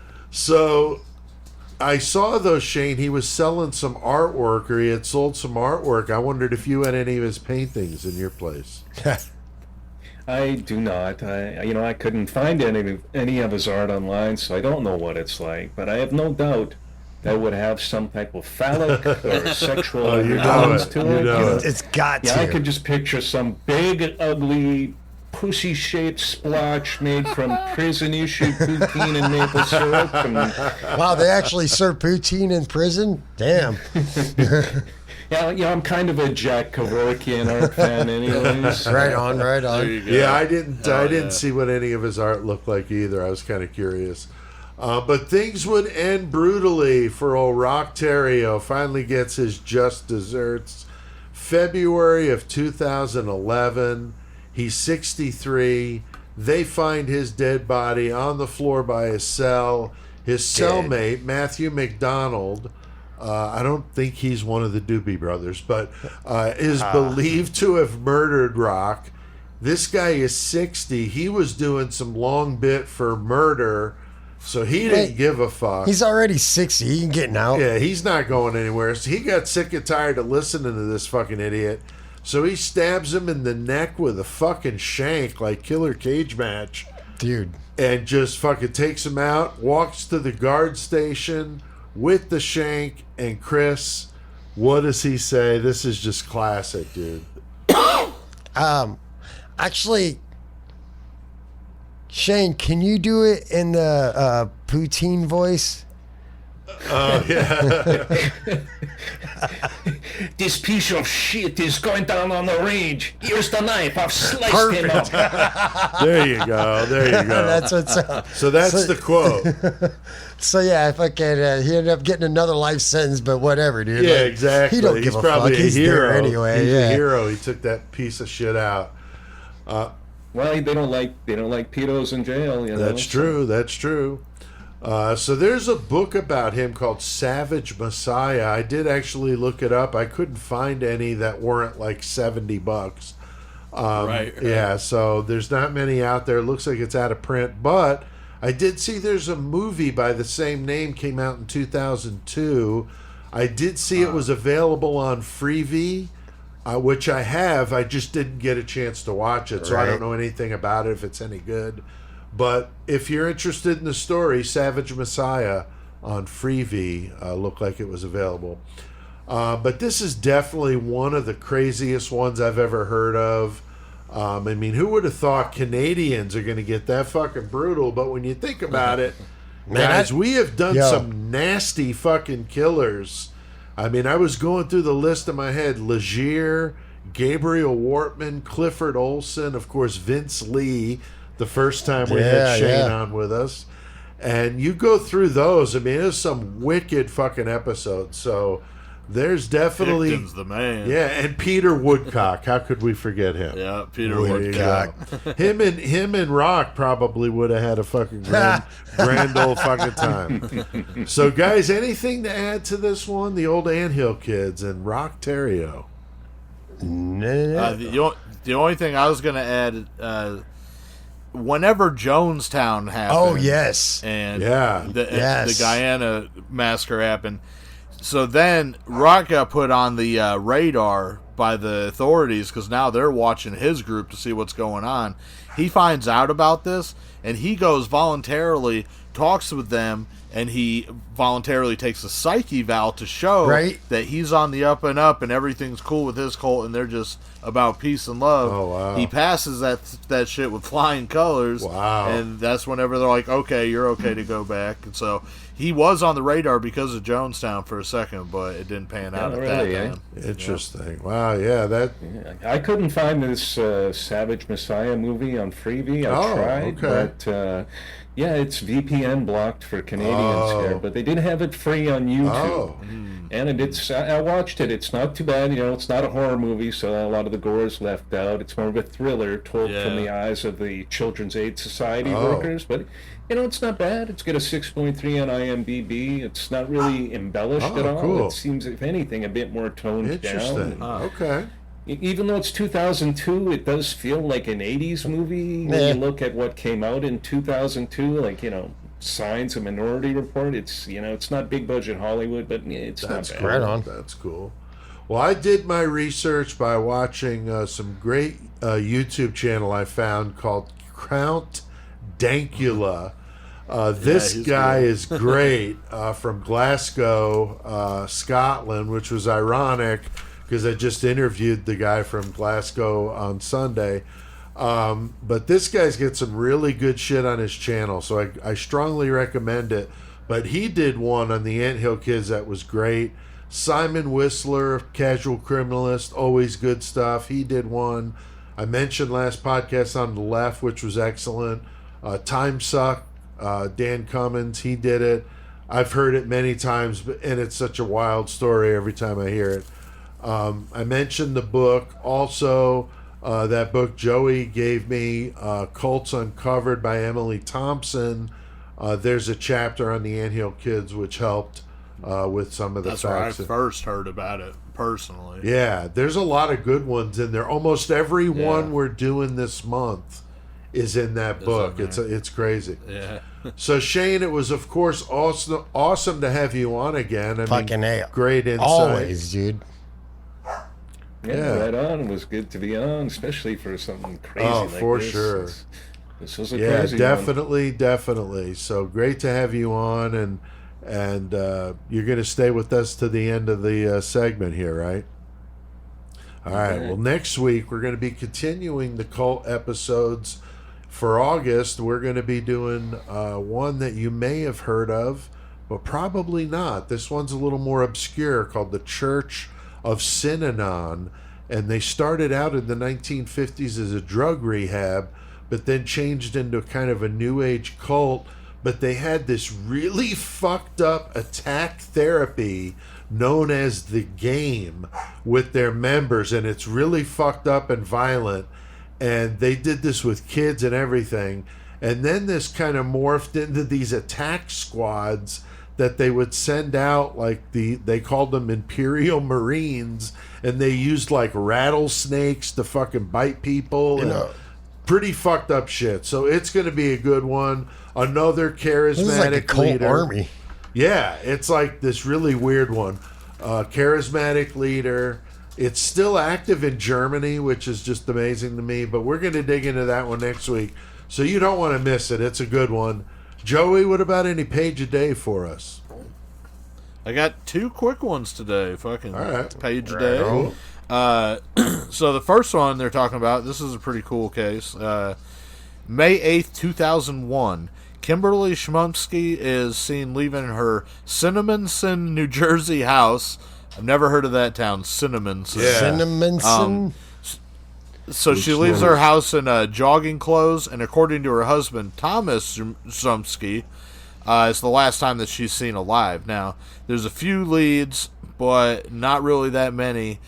But Kimberly's brother suspects her husband knows where she's at. The problem is, Thomas, her husband, dies of a heroin overdose in July later that year.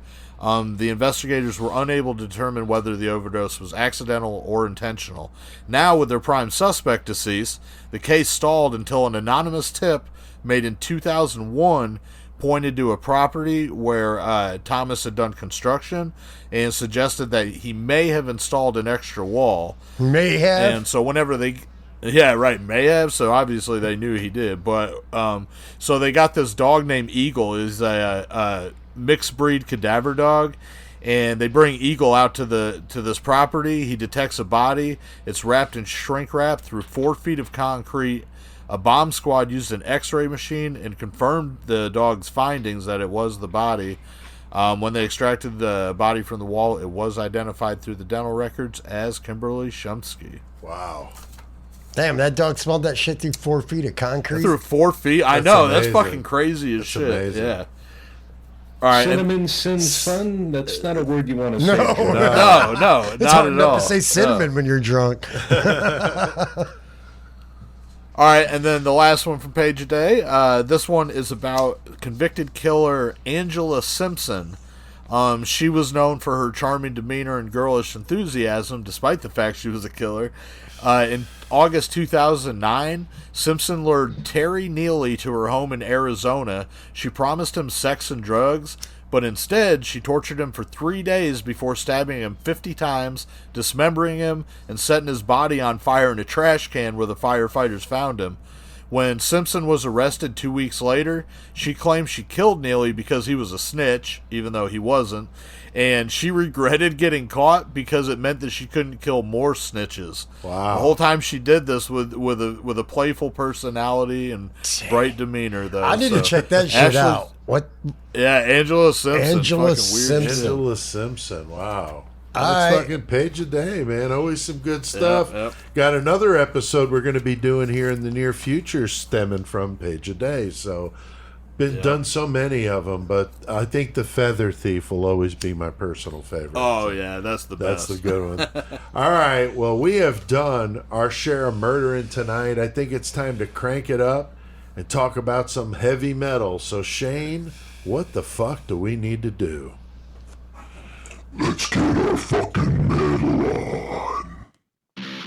Just because CK has passed on, he's not done educating the masses.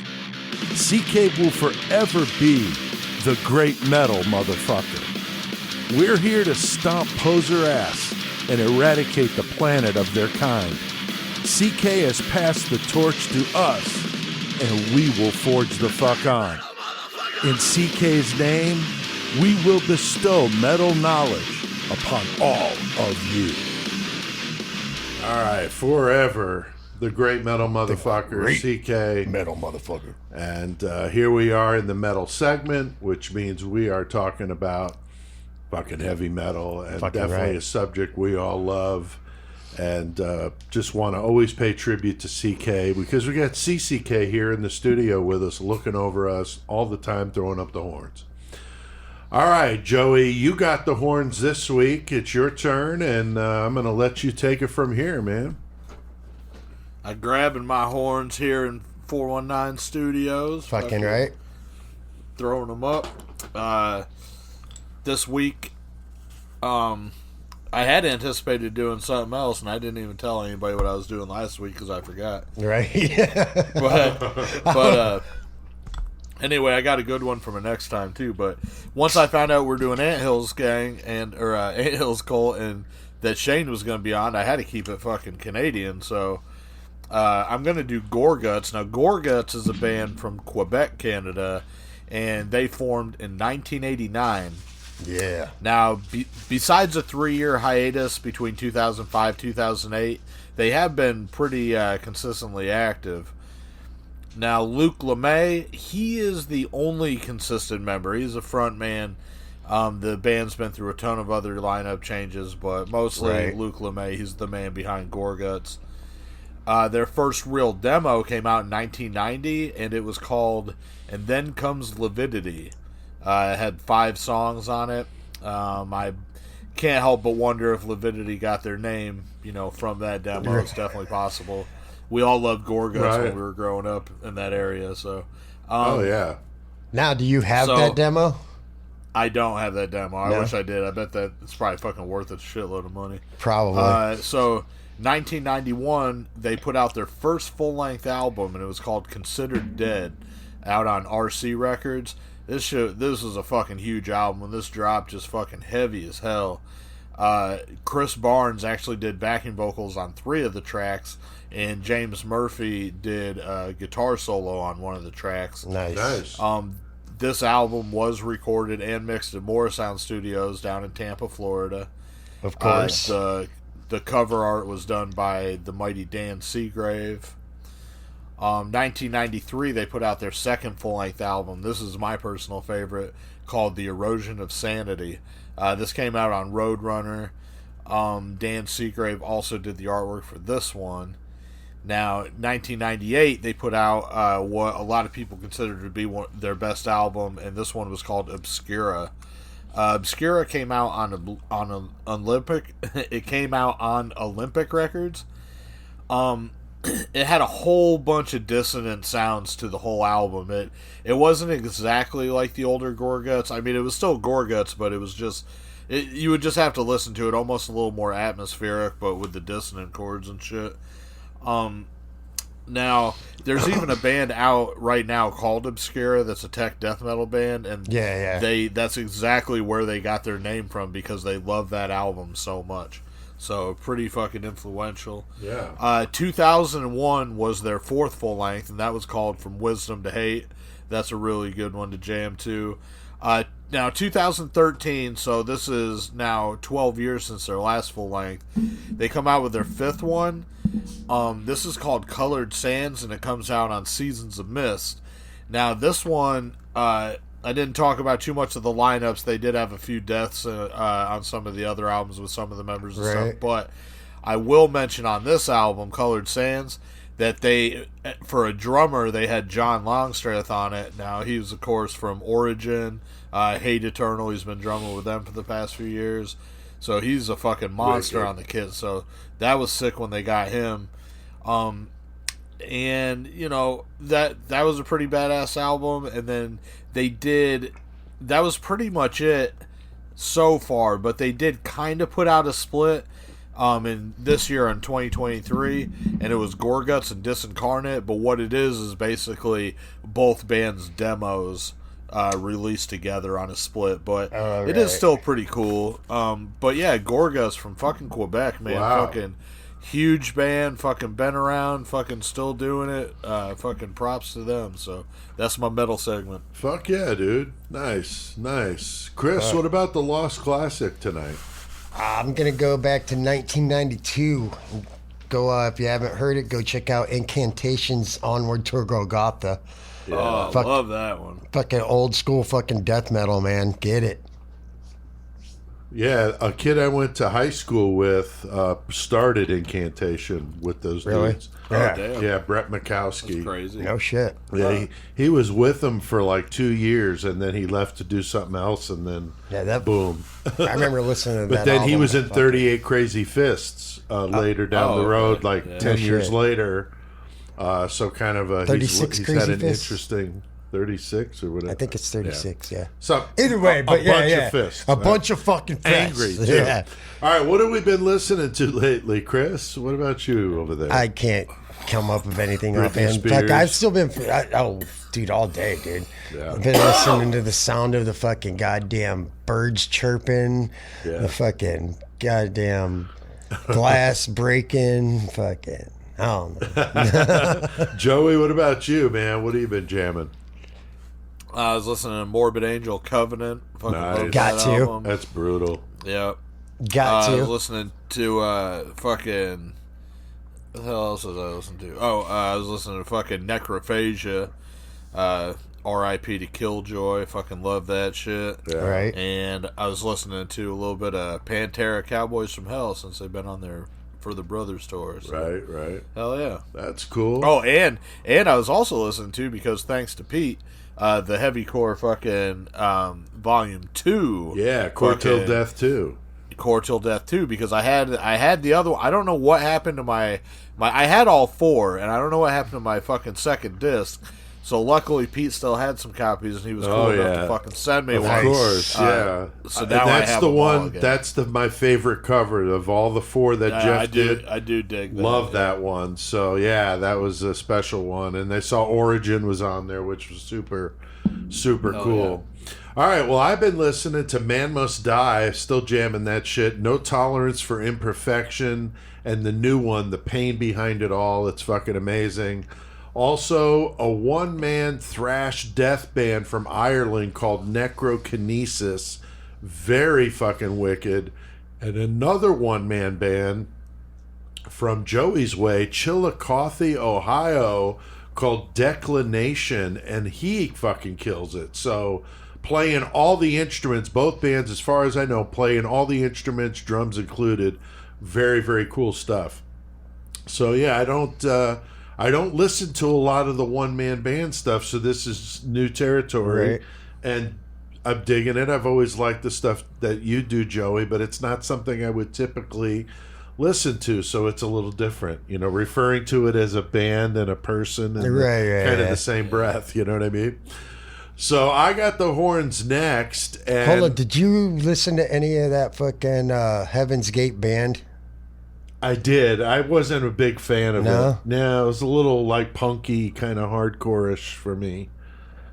Okay, Yeah, I think it was the vocals. I just That- didn't care for it. right on. Yeah, but I mean, I listened to like I think a song or two. Yeah, I fucking was. I was checking that out. Yeah, That's cool. Yeah, it just wasn't really. It didn't hit me.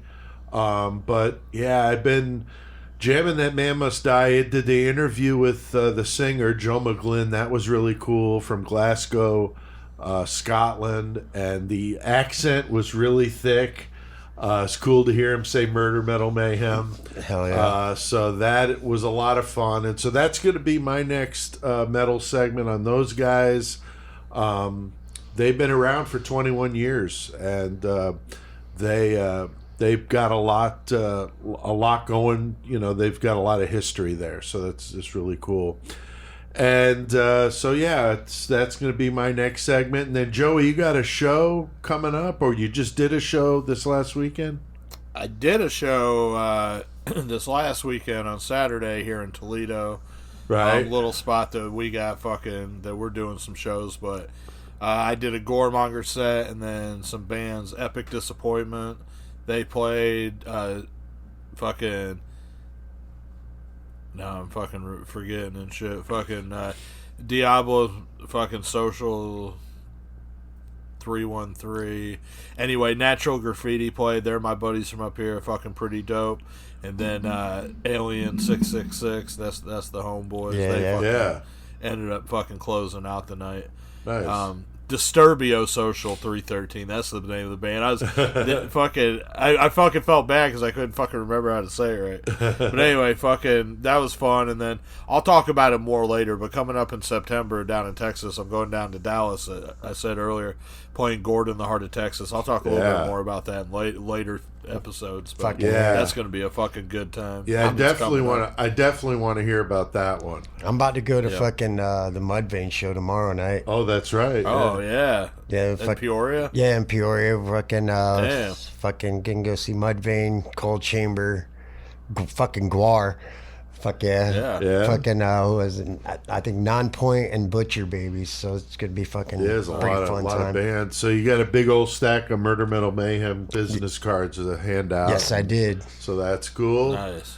And Courtney's never seen Guar before, and I'm like, Oh, oh, boy. you're about to get fucked up with this Yeah, shit. that could get interesting. That could get interesting. So the 666 Club is a way to help support what we do. If you like what you hear, $3 a month is all it is, and you can get episodes early, get the interviews right when I do them, the show's a day early. So there's a lot of cool perks to it, and we appreciate all of you that are already members of that Definitely. club. We appreciate all you listeners in general, dude. Just Yeah, definitely. thanks, man. Yeah. Well, we have done plenty of metal tonight, so Joey, what the fuck do we need to do? Let's get our mayhem on. Fuck yeah.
Spring is just around the corner, friends. Why not surprise your loved one and pick them up on a special date night with a car used by a serial killer? Nothing says love quite like that. We've got a parking lot full of cars that were used in the commission of all sorts of crimes like rape, murder, sodomy, bestiality. It's fucking great. Give us a call today. I rented Bonnie and Clyde's V8 Ford for the date night with my wife. She was a little freaked out by all the bullet holes, but they made a nice whistling sound as we drove down the highway. They covered up all her screams. God damn, I love that car. How about renting the car used by the Speed Freak Killers? Or how about the stolen car used by Rod Farrell from the Kentucky Vampire Cult? How fucking whack were those motherfuckers? You can ride in that fucking car across the country, whatever. Or how about getting healthy by taking a ride on the bicycle used by Peter Woodcock, Penis Schlong Prick, or our newest rental, a parachute like D.B. Cooper used. A fucking parachute. Nothing says romance quite like jumping out in the winter air at 10,000 feet. Woohoo! My girlfriend loved the bloodstained seat of the car Paul John Knowles drove cross country, killing dozens of women and men. There was enough DNA inside that car to father a small motherfucking town. His semen made that leather seats all nice and soft. Call us today at 800 Serial Killer Car and make sure you mention our friends at Murder Metal Mayhem to score a sweet 10% discount. For the entire month, we'll be giving away a free t-shirt with each Serial Killer Car rental. Oh my god, that fucking commercial was Jesus Christ, went man. on. It went on. Oh, that was great. Before that, though, I was jamming that Gorguts, Considered Dead, Joey. That was a good choice there. What album is that off of? Considered is the title track to their first full length. Okay. Fuck yeah. Definitely. I could definitely hear where Skeletal Remains gets a lot of their influence. That reminds me of that sound. And Skeletal Remains, great band. And it's cool when you see bands inspired by others and kind of taking it to their own different path, you know. So very, very cool. So yeah, we're getting into mayhem now, and none of us have any mayhem stories, which is okay. I really don't. You know, sometimes we do. All three have stories, and then tonight just don't have any. So no mayhem stories tonight. But I did see a sad situation. William Friedkin, the director of The Exorcist, died the other day. Yeah. One of my favorite movies of all time, man. Just an amazing movie. And loved it, and so yeah, sad to see. He was in his 80s. I was gonna say, I mean, so you know, that movie came out in 78, the year I was. No, it came out in like 72, 73. Okay, yeah. So yeah, it's an old film. He did He did Bug too. I fucking love that movie. Yeah, he did several movies, of course, known for The Exorcist, but he did several. Yeah. Now, you don't want to miss us this weekend, Saturday, August 12th. That's Saturday, August 12th, 2023. 10 a.m. to 5 p.m. out at the Painted Wraith. That's downtown Bloomington, Illinois. And they've got the whole block going to be set off where we will be, all the vendors will be in the middle of the street. And there's like 15 or 16 vendors of all different kinds of artists. And it looks really cool. So come on out. The weather looks like it's going to be okay. So I'll be there. Chris is going to be there for a bit. I'll have all my books and the Murder Metal Mayhem stuff. So if you're in town, you want to come by and check it out, Saturday, August 12th, 10 to 5. I'll have an ice coldie if you want it. So, and in the episode description, I'll link to the event in case you're hearing this at the last minute, since it is this weekend. All right, well, guys, we got a killer cage match to get to. And that's where we take a list of 100 killers, 100 objects for them to fight with, some variable, throw them in the cage, and a song playing while they kill each other. And it's a lot of fun. And we got some listeners we want to say thank you to again, Chris. Yeah, once again, we got fucking Sue Rovens, Colin 815 Posse Rogers, and fucking Juan the Latino Dream Molina. Ding, ding, ding, motherfuckers. Exactly. So thank you, guys. And Joey, we got a good one tonight. This is going to get nasty. Yep, we got David Bernie from Western Australia, and he's going to be going up against Alex Murdaugh from South Carolina. Yeah. Now, you know, Joey, I thought this was interesting because Bernie, of course, killed and abducted women with his wife. Right. And Murdaugh killed his wife. So kind of an interesting dichotomy thing going on there. And then, Chris, they got a couple of objects that might make it interesting.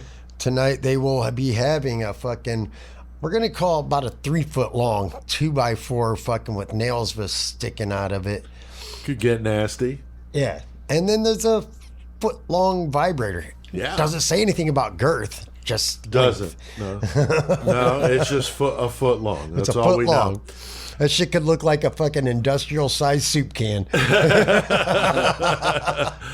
The variable is a good one, Joey. I thought you would like this one. From Haddonfield, Illinois, we got Michael Myers. Oh. And, of course, it's after he drinks a fifth of McCormick. Oh, wow. Fifth of McCormick. That could get somebody pretty fucked up, Chris, I think. That's a start for Shawbacks. Hey, man, I don't know. I ain't been drinking as much. Don't get me wrong. I'm not slacking, but... Been dialing it back a little bit. Yeah. All right. So... Michael Myers after drinking a fifth of McCormick, and the song playing "Wake Me Up Before You Go Go" by Wham. That's lame, but you know, hey, it is fucking killer cage match. We got David Bernie going up against Alex Murdaugh with a 2x4 with nails and a foot-long vibrator. Michael Myers after drinking a fifth of McCormick's whiskey while "Wake Me Up Before You Go Go" starts. And Chris... Man, where do we go here? So fucking wow. Yeah, Murdaugh, he just wants to kill wives. So he's coming after Bernie fucking and Caroline fucking just like, I'm gonna kill this bitch. I don't like wives. Fuck a wife. So he's trying to kill her, but he sees that fucking goddamn vibrator. Well, no, Bernie sees the vibrator. He's like, ooh, I could go kidnap bitches with this thing. Meanwhile, fucking Murdaugh's attacking fucking Catherine because she's there in spirit. And fucking, but Bernie's like, no, we can't do that. So he shoves that vibrator right up fucking Murdaugh's ass. Oh. And fucking, meanwhile, Michael Myers, he's fucking standing over in the corner looking at this shit. He's dead. The alcohol doesn't faze him at all. But there's still that fucking 2x4 sitting there full of fucking nails. Oh, boy. This motherfucker, he's just listening to their fucking stupid shit because there ain't really nothing going on over there. Just a bunch of dumb people. Michael Myers is just like, I'm going to do some Michael Myers shit. Grabs that fucking 2x4 with the fucking nails in it and just slaughters every one of them and walks away and goes on to his next victim. I can't argue with that. That's very feasible to me. But Joey, I know you like to take these in a different direction. So what do you got here, dude? Well, if I'm going to go back to 2019, and if I was going to do the cage match back then, I would have just said, well, you know, Bernie's obviously got more physical attributes, and he'd fucking whoop up on fucking Murdaugh. Right. And that's, you know, pretty much the end of it. He's a stronger dude overall. He's going to overpower him, and that's the end of it. But luckily, now we're in 2023, and we've upped the game on the cage match. Fucking right we and have. that's just fucking, it's a little more boring, so we got to up it. So in this version of the cage match, what happens is fucking Wake Me Up Before You Go just on the fucking Bose speakers, Right. house speakers, a fucking killer cage match, and fucking Michael Myers is over there. He's drunk. I mean, this motherfucker's not a drinker. He spent a lot of his time in institutions and getting pills and shit, but not no alcohol and shit. So he's fucking a fifth of McCormick. That motherfucker's drunk. He's over there. He's standing up, honestly. Yeah. Well, he's not standing up. He's sitting on his butt, just like a kid in the fucking corner of the cage match. And he's got his knife out, and he's just fucking cutting into the fucking the floor, the canvas of the fucking cage, off in his own thing. And then fucking Bernie, he's over there with fucking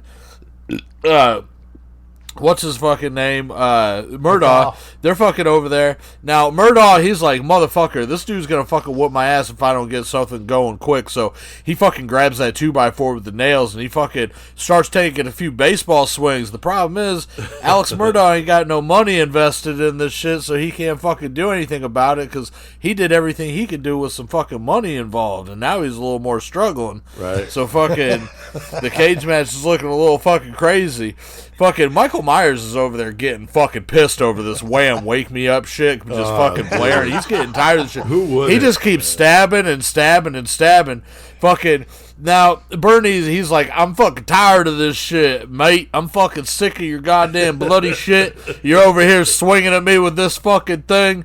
I'm gonna fucking grab it. Fucking, he takes that fucking, the 2x4 with the nails, he grabs it out of Murdaugh's fucking hands. He's like, you're a fucking pussy. And he smashes the bat, fucking, Bo Jackson style, over his knee, throws it in the corner. He's like, now nobody has the bat because I'm a more badass motherfucker than you, mate, and now I'm about to whoop your ass.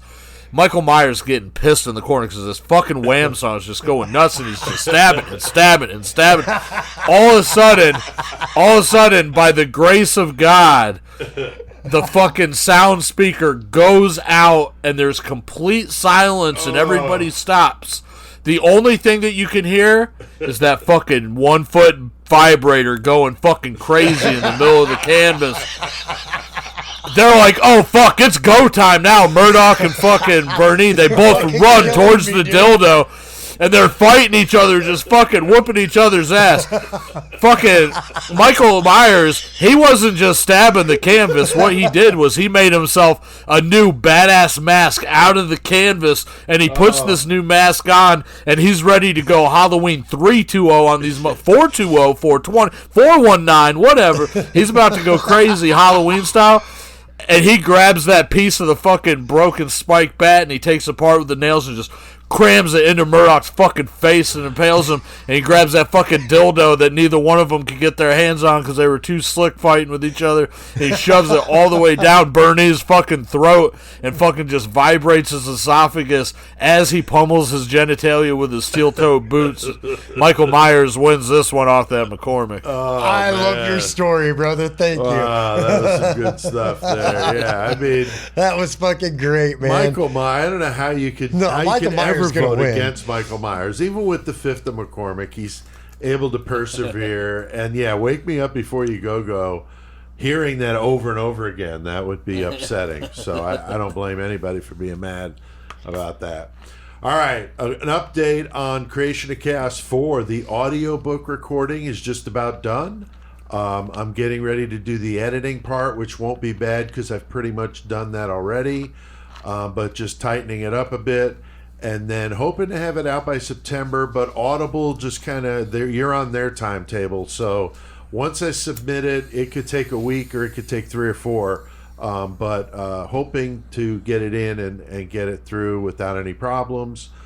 Brian Usual's doing the artwork because you have to have a different shaped cover for Audible, and you got to give them the bottom for the thumbnail or whatever. the bottom fuck. corner Yeah. for their logo, so you have to kind of redesign it. And Right. so Brian's working on that, and hoping to have that out by September, and the physical book out by the end of this month in August. So go to PeteAltieri.com. You can get them now. I'll link to the episode description to that, and you could get all my books are on sale this summer. So that'll be going through the end of August. Once September comes, that sale is over. So go there and buy some shit. MurderMetalMayhem.com is our website. We also have a web store. You can go on there and buy some stuff, some shirts. Got those cool die-cut stickers. Got the where activity everything's book. at. So go there and support the cause. Also, that YouTube channel we have, you could subscribe to that. Been talking to Shane about some things I want to do with the YouTube channel, and he's been really very cool about volunteering to help. And thank you again, Shane, for being on today. Yeah, Shane was definitely awesome that he came on with us. But you can subscribe to that and get the updates when we post shit. All right, well, I think we have done plenty of mayhem tonight, so let's hit that fucking outro.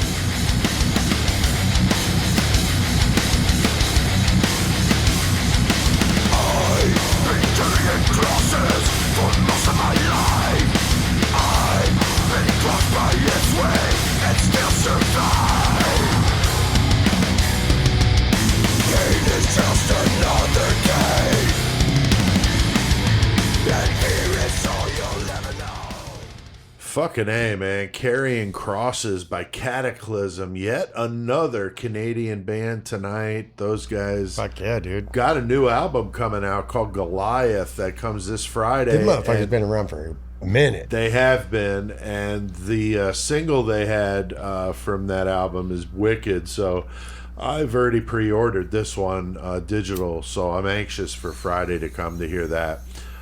Interesting fact that I learned, though, when I interviewed Joe from Man Must Die, he said that JF from Cataclysm produced their first two albums, and that they're currently signed to Maurizio, also from Cataclysm's new label. So just the small world, That's fucking talking dope. about shit. So really cool guy.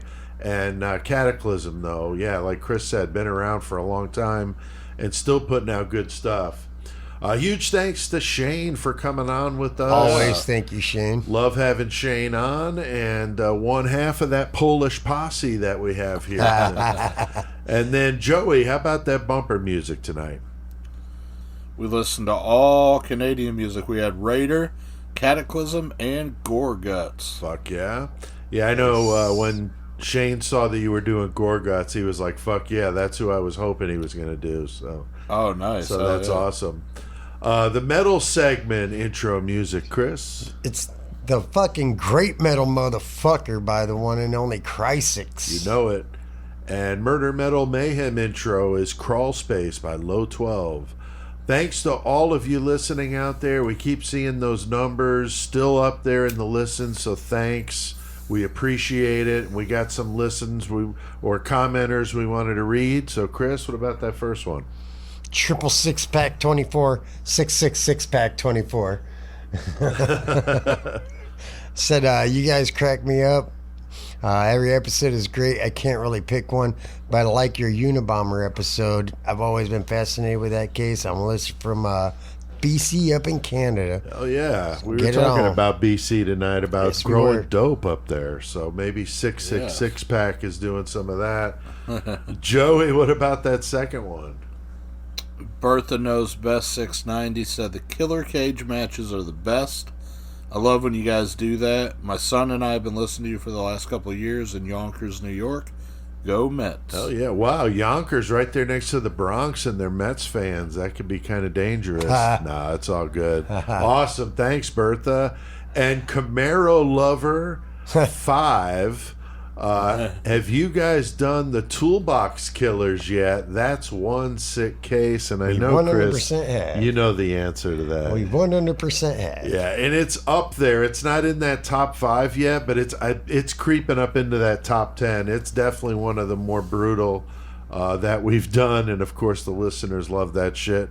And then, Chris, how about that last one? Last one, Heaven Must Die, says, Hail Satan. And then it says Chris Rules. Yeah, Chris rules, Okay. man. I love hearing him on the Cage Match with Joey. I'm in Los Angeles now, but I'm originally from Denver. Smoke it. All right. Oh, yeah. Heaven Must Die. Yeah. And I hope that's not his wife's name. I know, right? Yeah, exactly. So thanks for listening. Heaven Must Die. Pick up a copy of one of my books. Mention that web store there, PeteAltieri.com. MurderMetalMayhem.com is our website. The Painted Wraith this Saturday, that's August 12th, 2023, 10 a.m. to 5 p.m. And we'll have all the merch there.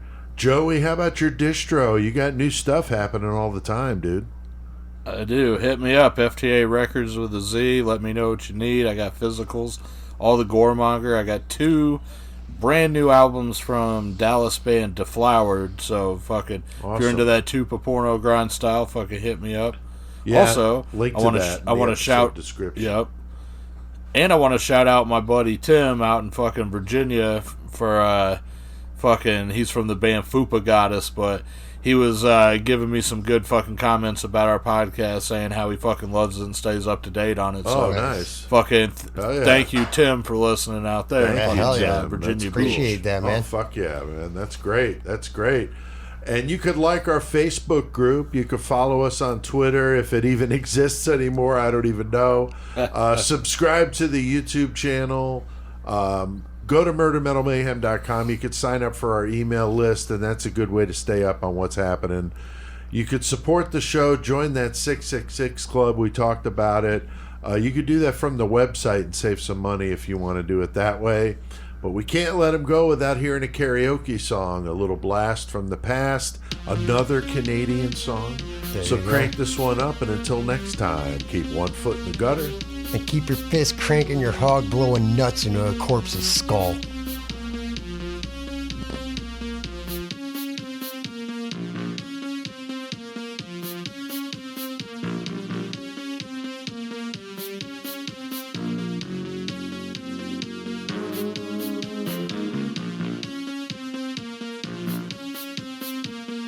I wear my sunglasses at night so I can watch you weave and braid your storylines.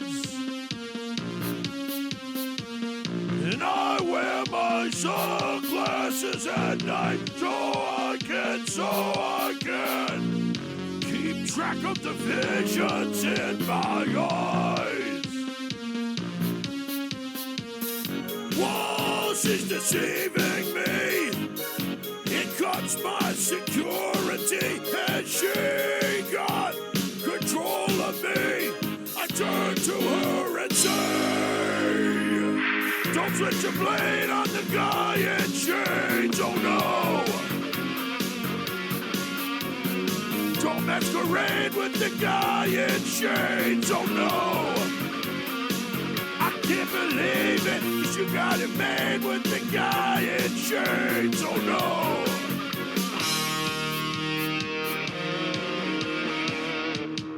I wear my sunglasses at night so I can forget my name while you collect your claim. And I wear my sunglasses at night so I can see the light that's right before my eyes. Fuck yeah! While she's deceiving me, she cuts my security. She's got control of me. I turn to her and say, don't switch the blade on the guy in chains, oh no. Don't mess masquerade with the guy in chains. Fuck no! I can't believe it, 'cause you got a man with the guy in chains. Oh no! Take it away, Shane!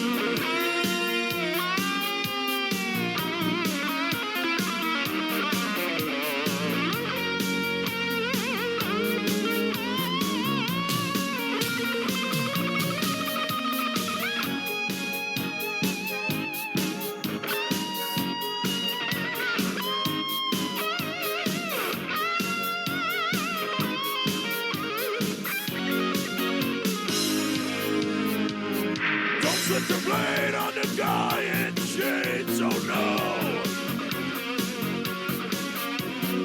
Don't masquerade with the guy in chains, oh no!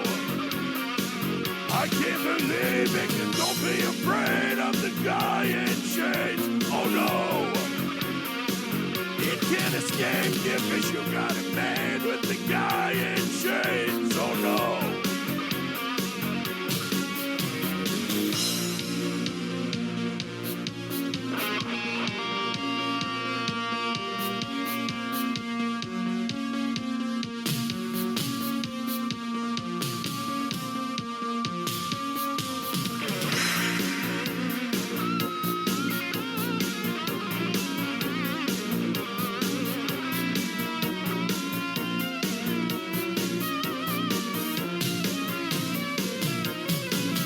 Said, I wear my sunglasses at night. I wear my sunglasses at night. I wear my sunglasses at night.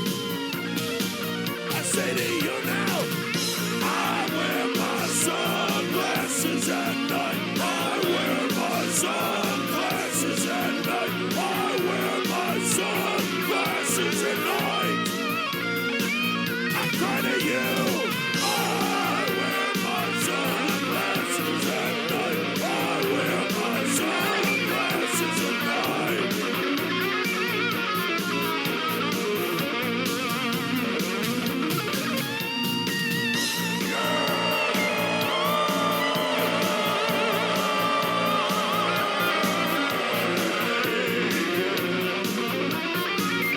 Fuck yeah!